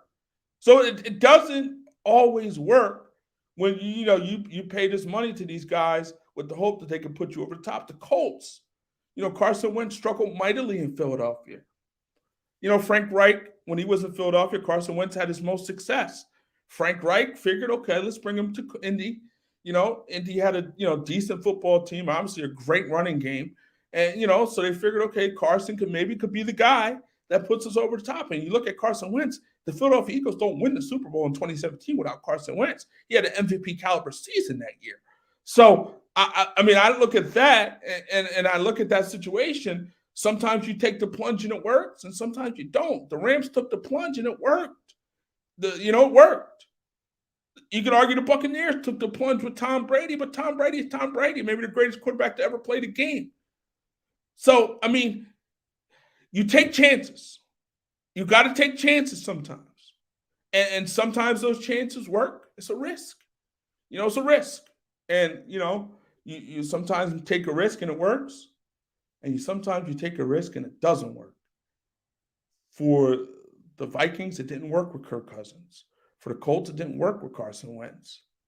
But for the Los Angeles Rams, it worked with Matthew Stafford. And now we're here at this spot in this situation, and Matthew Stafford is a champion. Do I think the Rams could have beaten the Packers? Well, here's the thing. I would say yes, because we've seen with Aaron Rodgers and his struggles in championship games, even at Lambeau. But I think obviously anytime you can get a home playoff game, it's to your benefit. And the Rams got a home playoff game. So, they were able, and they struggled against the 49ers, but they had a home playoff game. And so anytime you can get yourself a home playoff game, you welcome it. And and you don't welcome going into Lambeau. No one welcomes, even though the 49ers went into Lambeau and got it done, that's not something you want to do. That's not something you want to do. And so, yes, I think it benefited them to get a home playoff game. It benefited them to get that home playoff game. And so they got that home playoff game. They got what they wanted in that particular situation, and it helped. and it helped. But Aaron Rodgers has not been, hasn't had the most success in NFC Championship games. Was it 1-4? 1-4. And we go back to 1-4 and that big spot. We got a Bengals here fan. Bengals fans are saying the refs gave the Rams a victory. Actually, he's not a Bengals fan, but to fail to see that they gave up 7 sacks, have Apple in their CB as their CB1, and had no, and then the no call on the face mask on Ramsey gave him a touchdown. So, yes, look, these things even out. These things even out. I mean, that's just the way it goes. Like sometimes it falls on your side, and sometimes it doesn't. Refs are human. Make mistakes. Yes, that was on that Ramsey play. Clearly, that was OPI. That was offensive pass interference. Clearly. And anytime you give up 7 sacks, that's difficult, especially that one sack where you had Joe Burrow on the ground screaming because he's in pain. His knee is getting twisted. And I don't think he was the same after that. You remember that next drive? They did a lot of running plays there. I don't think he was the same after that. Eli Apples had a decent year. He's had a decent year. And it was good for him to see him kind of resurrect his career in Cincinnati. It was good. It was good to see that with Apple. He came into the league and his mama was a star and, she was everywhere. It was good for him to kind of, change the narrative a little bit about his career.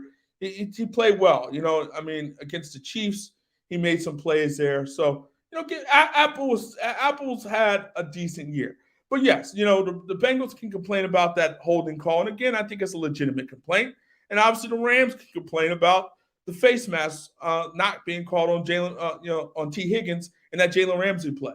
But hey, yes, the refs make calls for both teams. These things even out.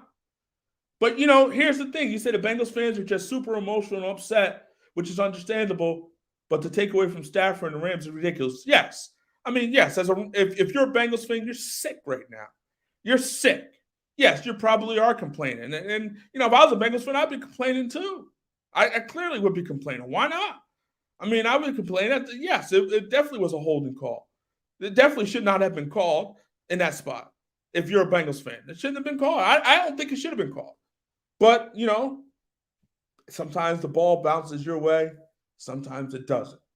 That's just the way that's the way life goes. It's the way life goes, man. Sometimes it falls on your side, and sometimes it falls on the other side. It's just life. And the Bengals, you're the Bengals. You've been here 3 times in your franchise history, and each time you kind of lost in heartbreaking fashion, right? I remember Joe Montana to John Taylor, that last drive there. Obviously tonight, we know what happened tonight, and you had an opportunity, a chance to win that Super Bowl, and you couldn't put it together. You couldn't get it done.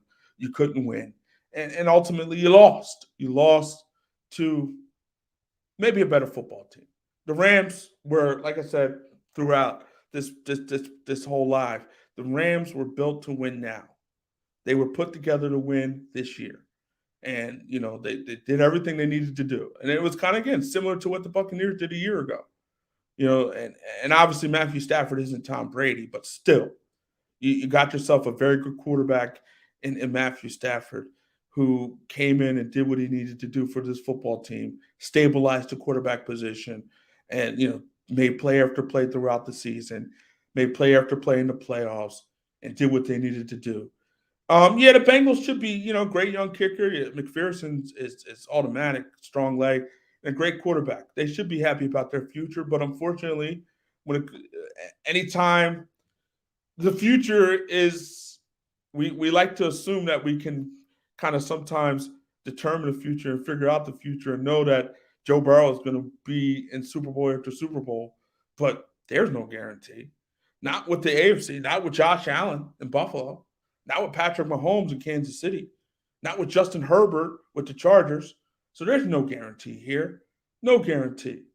Football fan. Not gonna lie, as a Rams fan, I'm high and I can't sleep. Great channel. Appreciate that. Make sure you like, make sure you subscribe. Go to sleep. Depends where you're at. Well, if you're on the West Coast, it's 12 o'clock Eastern time on the East. 9 o'clock on the West Coast. So if you're on the West Coast, football fan 28, celebrate. I don't know if you got to work tomorrow, but celebrate. like it's 1999. Celebrate, have fun, enjoy yourself. Don't do anything stupid, of course, but enjoy yourself. How many times, how many times do you win a Super Bowl? How many times did your team win a Super Bowl? Enjoy yourself. Have fun. Enjoy yourself, man. You're a Super Bowl champion. You work at 5 a.m. East Coast, 12:07. Man, you need to go to bed. You need to go to bed. I mean, come on. It's 5. You're talking about at this point 4 hours and 52 minutes. I don't know if you got any sick time, any personal time rolling around there, but you might want to use it. Or you just might have just go balls to the wall and just fight through, work through it, and take a nap afterwards. Take a nap after work. Who knows? But I mean, credit to your Rams. Credit to your Rams. I mean, they're Super Bowl champions. You're a Super Bowl champion. Football fan 28, you're a Super Bowl champion. Enjoy yourself, man. Maybe you get you a ring and all this other stuff. But the Rams, this team, your football team, they were built to do it this year, and they did it. So you were fortunate because, again, if the Rams would have lost today, their season was a disappointment. Bottom line, if the Rams would have lost today, their season would be a disappointment. They would be talking and upset and angry if they would have lost today. They would have walked away from this season. They would mark this season down as a disappointment. Bottom line, if you're a Rams fan, if you're the Rams, if you're Sean McVay and Matthew Stafford and the rest of those boys, if you walked away from this season without a Super Bowl title, you're saying disappointment, you're angry, you're upset, you're not happy. And that's the bottom line. It's just like Tampa Bay last year. If they would have walked away without winning a Super Bowl, they would have been called their season a disappointment. And some teams are in that spot, in that position where it's a disappointment if you don't win, which is, it's kind of good thing if you're a fan of a team that is favored to win to a degree, because we know on some level they're pretty good, at least on paper. The Bengals, no one in their mama thought the Bengals could get to the Super Bowl. Heck, no one in their mama thought that maybe the Bengals could get to the playoffs. I mean, they won their division. They won the AFC North, right? They got that. And they finally won a playoff game. They beat the Raiders, and you say, okay, season is even more of a success, right? You thought they were already a success making the playoffs. And then after beating the Titans, you were saying, not the Titans, the Raiders, you were saying, okay, even more of a success. Right? This is great, man. We got a playoff victory. We got that monkey off our back. First playoff victory in a long, long time. We're happy. And then you go into Tennessee, you beat the Titans, you find a way, McPherson, kick at the end, you find a way to beat the Tennessee Titans. Wow, Joe Burrow gets sacked 9 times, and you find a way. Your season is great. This is great. This is going well. And then you go to Kansas City. You're getting beat up in that first half. Chiefs are going up and down the field. Then you make a stop at the end of the half. End of the first half, and your defense and your team is motivated and rejuvenated by that. And ultimately, you go and beat the Kansas City Chiefs in overtime in Arrowhead. And you're like, wow, we're in the Super Bowl. Season's a success. So it's like, at this point, this season's a success. Like, if you're a Bengals fan, even though you did not win, you're saying our season is a success, and you're happy to a degree. You're not happy today. Obviously, you're not happy today, and I wouldn't expect you to be happy today if you were a Bengals fan. But you might be happy maybe tomorrow. Maybe not tomorrow. Probably a week or two. You'll look back on it. You reflect. Maybe you're sitting in your living room, your feet up, reading the newspaper, maybe watching TV. You're saying to yourself, man, we didn't win the Super Bowl, but you know what? Our season was a success. I'm happy. We got Joe Burrow. We got Jamar Chase. I'm happy. Well, I'm happy with this team. I'm happy about the future. I'm happy. I am so happy. So happy. But you're not going to be happy today. It's going to take some time. It's going to take some time to get your mind right, to get your mind in a position where you're saying to yourself, I mean, sometimes you got to, sit back and smell the roses, or, and figure it all out, right? So we'll see what happens going forward with the Bengals. I mean, again, as I said before, you need a franchise quarterback, and they have that. But can they protect him? They didn't protect him his first year towards ACL. And obviously, they didn't protect him against the Titans. He was sacked 9 times. And obviously, they didn't protect him tonight. He was sacked 7 times. And, he's got his knee rolled up a little bit. So, it's the kid has the goods. Obviously, we see his fashion. I mean, he could dress a little bit. He's got a decent fashion sense, depending on what you like. Kind of Cam Newton-ish, right? But, he's a good quarterback. He's a very good quarterback, talented quarterback. And he has a number 1 wide receiver. Now they got to build up that offensive line a little bit more. They got to build up that offensive line a little bit more and kind of go from there. It's not, again, there's no guarantee they'll get back here. It's not going to be easy to get back here because I already outlined what's in the AFC. I already outlined the quarterbacks that are there. I already outlined, Bills are a very good football team and easily could have been here. The Chiefs, very good football team, easily could have been here. So, Titans, very good football team, easily could have been here. And I thought the Titans were always a suspect number 1 seed to begin with. I did. I thought they were a little suspect. But again, Pittsburgh went into Tennessee, I believe, and beat the Titans this year. I mean, it happens. Anything can happen. It's a week-to-week league. I get that, but I didn't look at the Titans as a team that was unbeatable come playoff time. I didn't like, oh, you got to go to Tennessee. I didn't look at that as saying that you can't win. No, I didn't look at that at all. But and Cincinnati went in there and handled their business, did what they had to do. Oh, didn't know that. 8 years in a row, team that has lost the coin toss won the game. Well, people were complaining about the coin toss in terms of the overtime rules. And, I don't have any problem with the overtime rules. It's not like the old rules where, you can kick a field goal to win. You got to score a touchdown. And if your defense can't keep the other team, I don't care if it's a coin toss, you lose the toss or win the toss, whatever. If your defense can't keep the other team out of the end zone, well, you don't deserve to win. That's the bottom line. I don't care if your team doesn't get the ball. You want these guys to keep playing and keep playing and keep playing. I mean, football is not meant to be played, keep going on and on and on. And so, at some point, people are going to get hurt. You know what I mean? So I don't have a problem with the NFL overtime rules. I think they're fine. Leave them the same, right? They made that tweak to say, well, you had to score. If you got the ball first, you had to score a touchdown. That's beautiful. Because, I mean, it's not like a field goal. You have to go the length of the field and do what you have to do. If you don't do what you have to do, you're not going to win. You don't win the game, right? You kick a field goal, well, the game keeps going. If you score a touchdown, you win. It's about scoring touchdowns, man. So I have no issue with the overtime rules. Keep them the same, NFL. I have no issues with your overtime rules. I think they're good. I have no issue with it. And so, people say, well, the coin toss determined that. Well, I mean, it happens. What do you want them to do? It's not like basketball. You want to do a jump ball? Or you want to go back to the XFL days, right? When they used to put the ball down and guys used to run together and, people get hurt that way, right? You just throw the ball down and whoever, wins that little interaction gets the ball. That's what you want? I mean, it's not like NBA. It's not like a jump ball situation. So, I mean, it's a coin toss. Sometimes it goes your way, sometimes it doesn't. But at the end of the day, your defense, if you put your defense on the field, you want to prevent the team from scoring a touchdown. Field goal I get. I like the tweak to the rule, and I'm okay with it. NFL, keep the overtime rules the same. I don't care if the other team doesn't get the ball, right? I don't care. Your defense, you put your defense on the field to top the other team and put yourself in position so they won't get a touchdown. That's what you do. So I'm cool with the overtime rules. I'm okay with the overtime rules. I have no issue, no problem with the overtime rules in the NBA. Keep them the same as they were. Not the NBA, NFL. Keep them the same. Keep them the same and just let it keep going with no issue, no problem. No issue, no problem with that.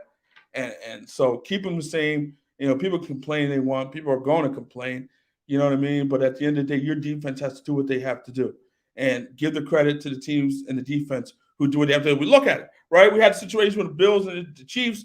Well, the Bills defense couldn't stop the Chiefs. But guess what happened? Chiefs won the coin toss the following week against the Bengals.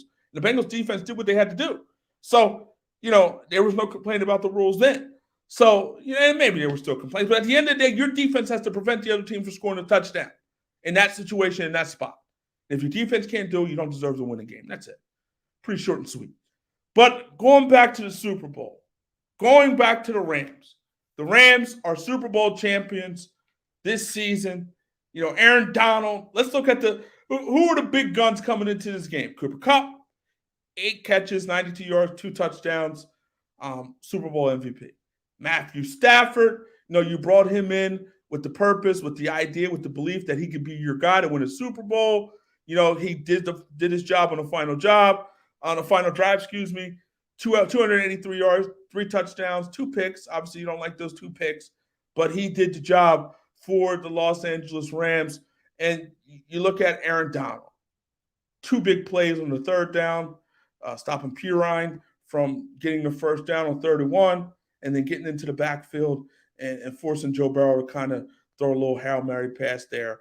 And, he did his job. And when he pointed to his ring finger, well, you know what, Aaron Donald, you deserve it, man. And there's talk now that Aaron Donald could retire. He's 30 years old, and he's talking about walking away, hanging it up. Still a very good defensive tackle, still one of the better defensive tackles in football, maybe the best. And he's talking about retiring. So, obviously we'll see what happens. 30 years old, still a lot of money to be made, but maybe, you know what? Football does take a toll on your body. You don't want his brain scrambled. Does that to you. You don't want to do all that. At some point, you got to walk away. And maybe he'll walk away. Who knows? We'll see what happens. But, credit to the Rams. Everybody, their man, Matthew Stafford, and what he did to put himself in position, to put this team in position.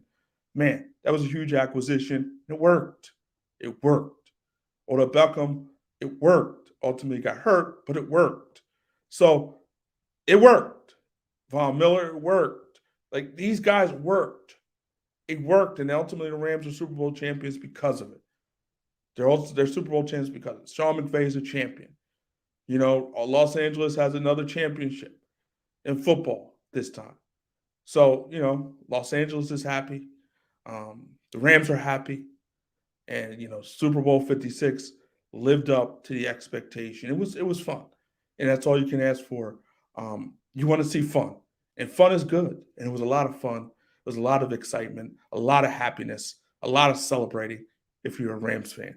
So, and then we got a great halftime show, depending on what type of music you like. But if you're into hip-hop, 90s hip-hop, early 2000 hip-hop, we're happy. If you're not, you wouldn't like it. And I forgot Mary J. Blige, R&B as well. I mean, if you like that, you're happy. If you weren't, you're not so happy. But I think if you're looking at it from, without liking hip-hop or liking anything, that set, man, what they did to it, that set was beautiful, man. That was great. That was a great Super Bowl setup. That set was nice. That set was nice. Eli Herrera, I know I love the halftime show. I did too. I was happy with it. But I like hip hop, right? But I was happy with it. I was happy with what they did. I was happy with the set. I was happy with Dre, Snoop, Eminem. They didn't curse, right? They avoided that. Obviously that was had to be a concern to a degree, but they would avoid that. And and it worked. And we got a successful halftime show. We didn't get a Janet Jackson, Justin Timberlake situation. We didn't get a situation where guys were cursing and things of that nature. And even if they did, I'm sure there was a delay there where they could catch it. So all is well for everybody that saw the Super Bowl show. All is well in terms of the NFL. There was no controversy with it. And again, if you like Dre, Snoop, Eminem, Kendrick Lamar, and Mary J. Blige, and even 50 Cent, 60 Cent, 70 Cent, because he's a little hefty at this point. But even if you like those guys, then you're happy with what you saw. You got a good night. You got a good time. You were good. You were happy. Now, if you don't like those particular acts, well, yeah, you might not have been happy. Maybe you went to get a wing at that point, get a slice of pizza, grab some juice, and maybe you did that. You started texting. Maybe you went to Twitter for a little bit. Maybe you went on Facebook and wrote a post. Maybe you snapped a picture and jumped on Snapchat or something. Maybe you did any of that. I don't know. Wrote a post on Facebook. Who do that? Called your girl. maybe a couple text messages. Who knows what you did? But again, if you're a fan of hip hop, 90s hip hop, early 2000 hip hop, and a fan of, Mary J. Blige, well, it was a good night for you because you got a nice performance. 50 was having a little problems uh his win there. It seemed like 50 was struggling with his wind a little bit there. Um, he got it. He got through. He got through, but it seemed like he was struggling a little bit. When 50 Cent first came out, 50 Cent was, came out muscular, walking around with the wife beaters all the time. And, he was a muscular guy, but, he's packed it on a little bit. It happens, age. Um, you know, uh, 50's really not dropping any music at this point, doing the thing with Power and all the other stuff. So 50 is just living his life, man, enjoying his life, living his best life, and, enjoying couples, fancy foods, some fine foods. He's enjoying himself. It's clear he's enjoying himself, eating nice, eating good, packing on the pounds. And so, but it did look like he had some little problem with his win there, but he got through. He made it through. Dr. Dre still looks good. I mean, still looks good. I mean, 56 years old, Dr. Dre. I don't know if he got any work done, but Dr. Dre looks good at age 56. He looks good. MVP is the refs. Come on. Come on, Big Neff. Come on, Big Neff. MVP is the ref. That can go both ways. T. Higgins, Jalen Ramsey, so we can't say the refs there. If we called a penalty on T. Higgins, that's not a touchdown there. 56, wealthy and great life. Yeah, billionaire, right? He had a divorce, so he lost a little money, but dude's a billionaire. Got the Beats by Dre. I mean, you got the catalog, obviously. I mean, Dr. Dre is living good. 56 years old, looking good. Dre looked good tonight. I mean, he looked good. Snoop, obviously, Snoop, Snoop, what Snoop does. And Snoop's 50 years old. 50 years old, Snoop Dogg, and, still living his best life. Still putting out hits, still everywhere. Snoop is everywhere. I think he bought Death Row recently, I heard, or something like that. So Snoop is Snoop is Snoop. Snoop is living his best life. Mary J in her 50s, still looking good. Mary J still looking good in her 50s, looking good. Kudos to Mary J, looking good. I ain't seen Eminem in a long time since we saw Eminem. Like Eminem almost kind of like disappeared. Eminem is 49 years old, darn near 50. Wow. Wow. Eminem is 49 years old. Crazy. Wow. That's crazy. Eminem is 49 years old, darn near 50. Dre is 56. That's crazy too. That is crazy. Man, it's crazy. Those guys are getting old, man. Those old guys. Dre, Snoop, Eminem gonna be in his 50s. Mary J's in her 50s, and Kendrick Lamar, excuse me, Young Buck, he did his thing. Oh, it was 50. Oh, it was 50 Cent. 50 Cent, this guy, 46 years old, 50 Cent. I mean, so these guys are getting old. If you were a fan of 90 and early 2000 hip hop, this was your day. This was your day. 10 years old when it came out, huh? 34 years old. Lucky you. Lucky you. Yeah, man. I mean, 10 years ago was 2011. Wow. Doesn't seem that long, man. Like, I'm seeing some of these guys born in the 90s. Like, they're 27 years old, but it's like the 90s. Graduating high school in the 90s. Wow. Man, oh man. 50, but 50, we talk about him packing on the pounds, but, he's not really out there doing music and everything like that, I don't believe. So he's just enjoying his life, man, living his best life and just making that money and putting out power. And people love power. But yeah, the halftime show as a whole to me was good. It was solid. And again, I really enjoyed it. It's what I expected. I thought maybe they would have a curse word or two, but they avoided that. So the NFL's happy. Everybody's happy. And it was a great night in Los Angeles. It was even better night in Los Angeles if you were a Los Angeles Rams fan. If you're a Los Angeles Rams fan, tonight was your night. You're dancing in the street. You're celebrating. You're having a good old time. And, the world is good. The world is good if you are a Los Angeles Rams fan. The world is good. It's a great night for you. This is a great night for you. if you're a Rams fan. Great night. Absolute great night for you. You can't have any other better night. I mean, this is great. This is what you wanted. This is what you expected coming into this season. And you got to be excited for what's going on today. You got to be happy. Interesting enough, Van Jefferson, his wife, went into labor during the game, and the Rams wide receiver is now on his way to the hospital. Wow. Taylor Rapp. I mean, this is what happens when you in Super Bowls, man. Taylor Rapp, he proposed to his girlfriend after the game. I bet you she said yes, right? He's a Super Bowl champion. She can't say no to him. Eric Weddle came off the streets, tore his pec. That sucks. Odell Beckham Jr., his knee situation, that has to get examined. And Whitworth and Donald talking retirement. Wow. But also coming into this game, Odell Beckham, his wife, his girlfriend, I believe, is also expecting. And, he was saying during the week, he was hoping that she wouldn't go, before the Super Bowl. Obviously, clearly he wanted to be with his wife, I think it's his girlfriend. He wanted to be with her if she was having a baby. So, fortunately for him, that was avoided. But unfortunately for him, he tore. Well, I don't know. I was going to say, I don't know what he tore. I don't know what he did to his knee, but he obviously injured his knee. And it didn't look good. So who knows what it's going to be. It was holding on Wilson. It's ridiculous how defenders play now.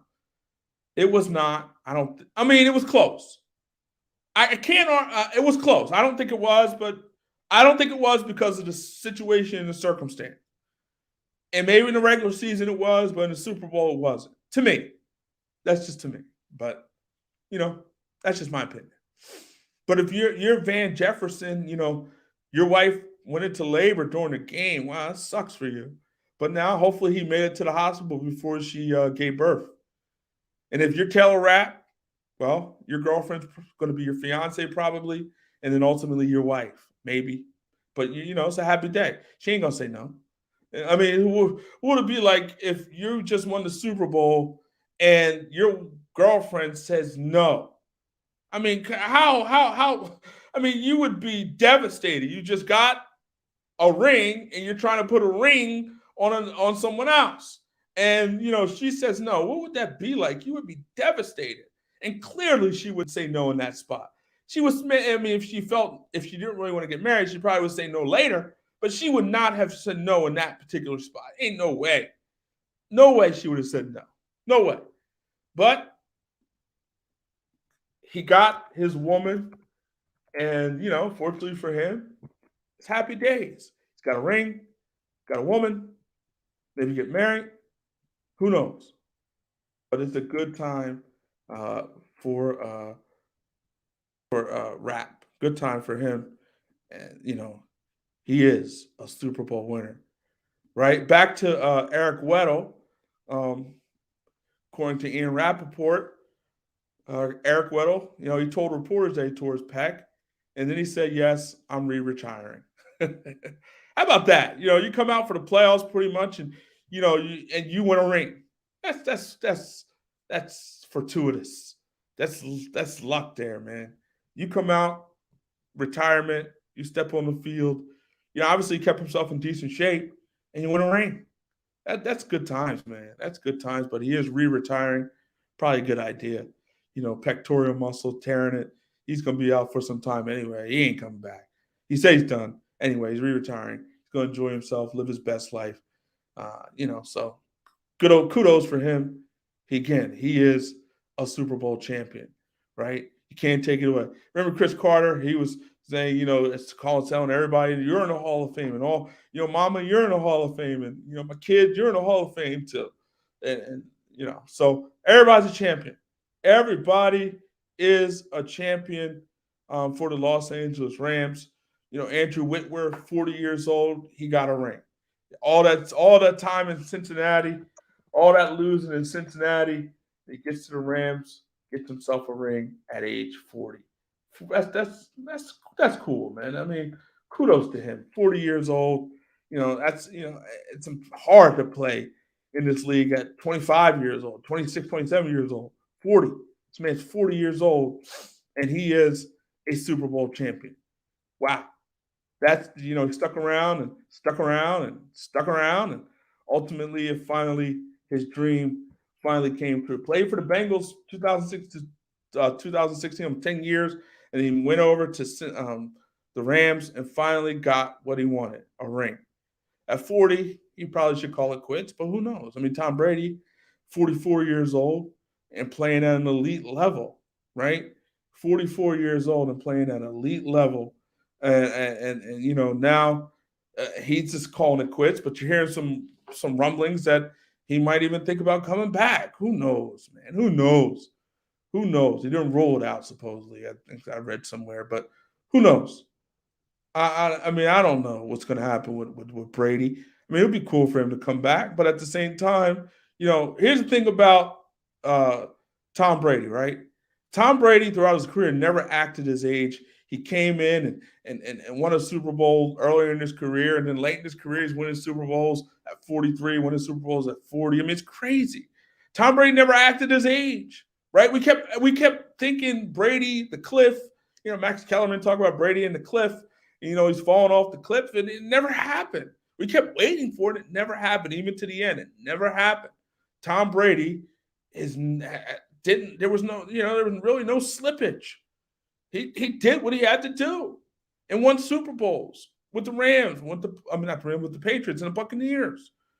And so credit to him and what he's done in his career. And to be able to play in your 40s and play at an elite level in your 40s. I mean, it's one thing to play in your 40s, another to play it at an elite level. And he played it at an elite level. Tom Brady, I mean, that's just ridiculous. That's crazy how, how a guy could, I mean, TB12 obviously may have helped, but I mean, it's crazy. It's crazy for him to be able to ultimately play as long as he did and to be as effective as he was as long as he played. That's amazing, man. That's amazing. That's a credit to the greatness of Tom Brady and the greatness he's the GOAT.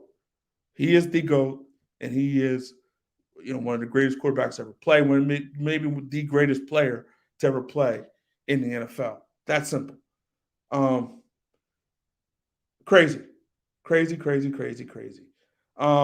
So, we look at it now, and, over and over, we talked about the Bengals. Can they get back here to this spot? Maybe, but we all know what's ahead of them in the AFC. We all know Holmes is there. We all know Allen. We all know Jackson. We all know Herbert. We all know a lot of great quarterbacks out there. And obviously, it doesn't just a quarterback. You need a team, as we saw with Matthew Stafford. Matthew Stafford didn't have a team in Detroit. So the narrative about him was different. He goes to Los Angeles, narrative changes because, again, he put up big-time numbers. He made big-time plays, and ultimately he's won a Super Bowl. So the narrative about Matthew Stafford has changed. So who knows, right? So, please like the video, subscribe to the channel, support the channel. We're about to get out of here. Been here for about 2 hours now. About to get out of here. 12 o'clock on the East Coast, 9:35 on the West. So if you're in the West and you're a Rams fan, you're probably still partying, still celebrating, still enjoying yourself. But again, Eli Herrera got Putin out there. Okay. All right. Be safe. Yeah. So please like the channel. Please subscribe to the channel. Support. We will be back at some point, sometime. So make sure you support. Again, credit to the Los Angeles Rams. Credit to Matthew Stafford.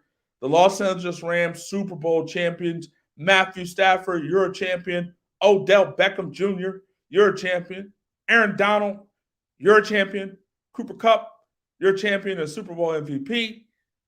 And Joe Burrow, hopefully you can get back here sometime soon. Thank you, Eli. Appreciate the subscribing. So everybody take care. Stay safe. Stay COVID-free. Do what you got to do to be safe. Be smart. Be wise. Do the right thing. Make good decisions. And be the best you can be. See you later. Take care.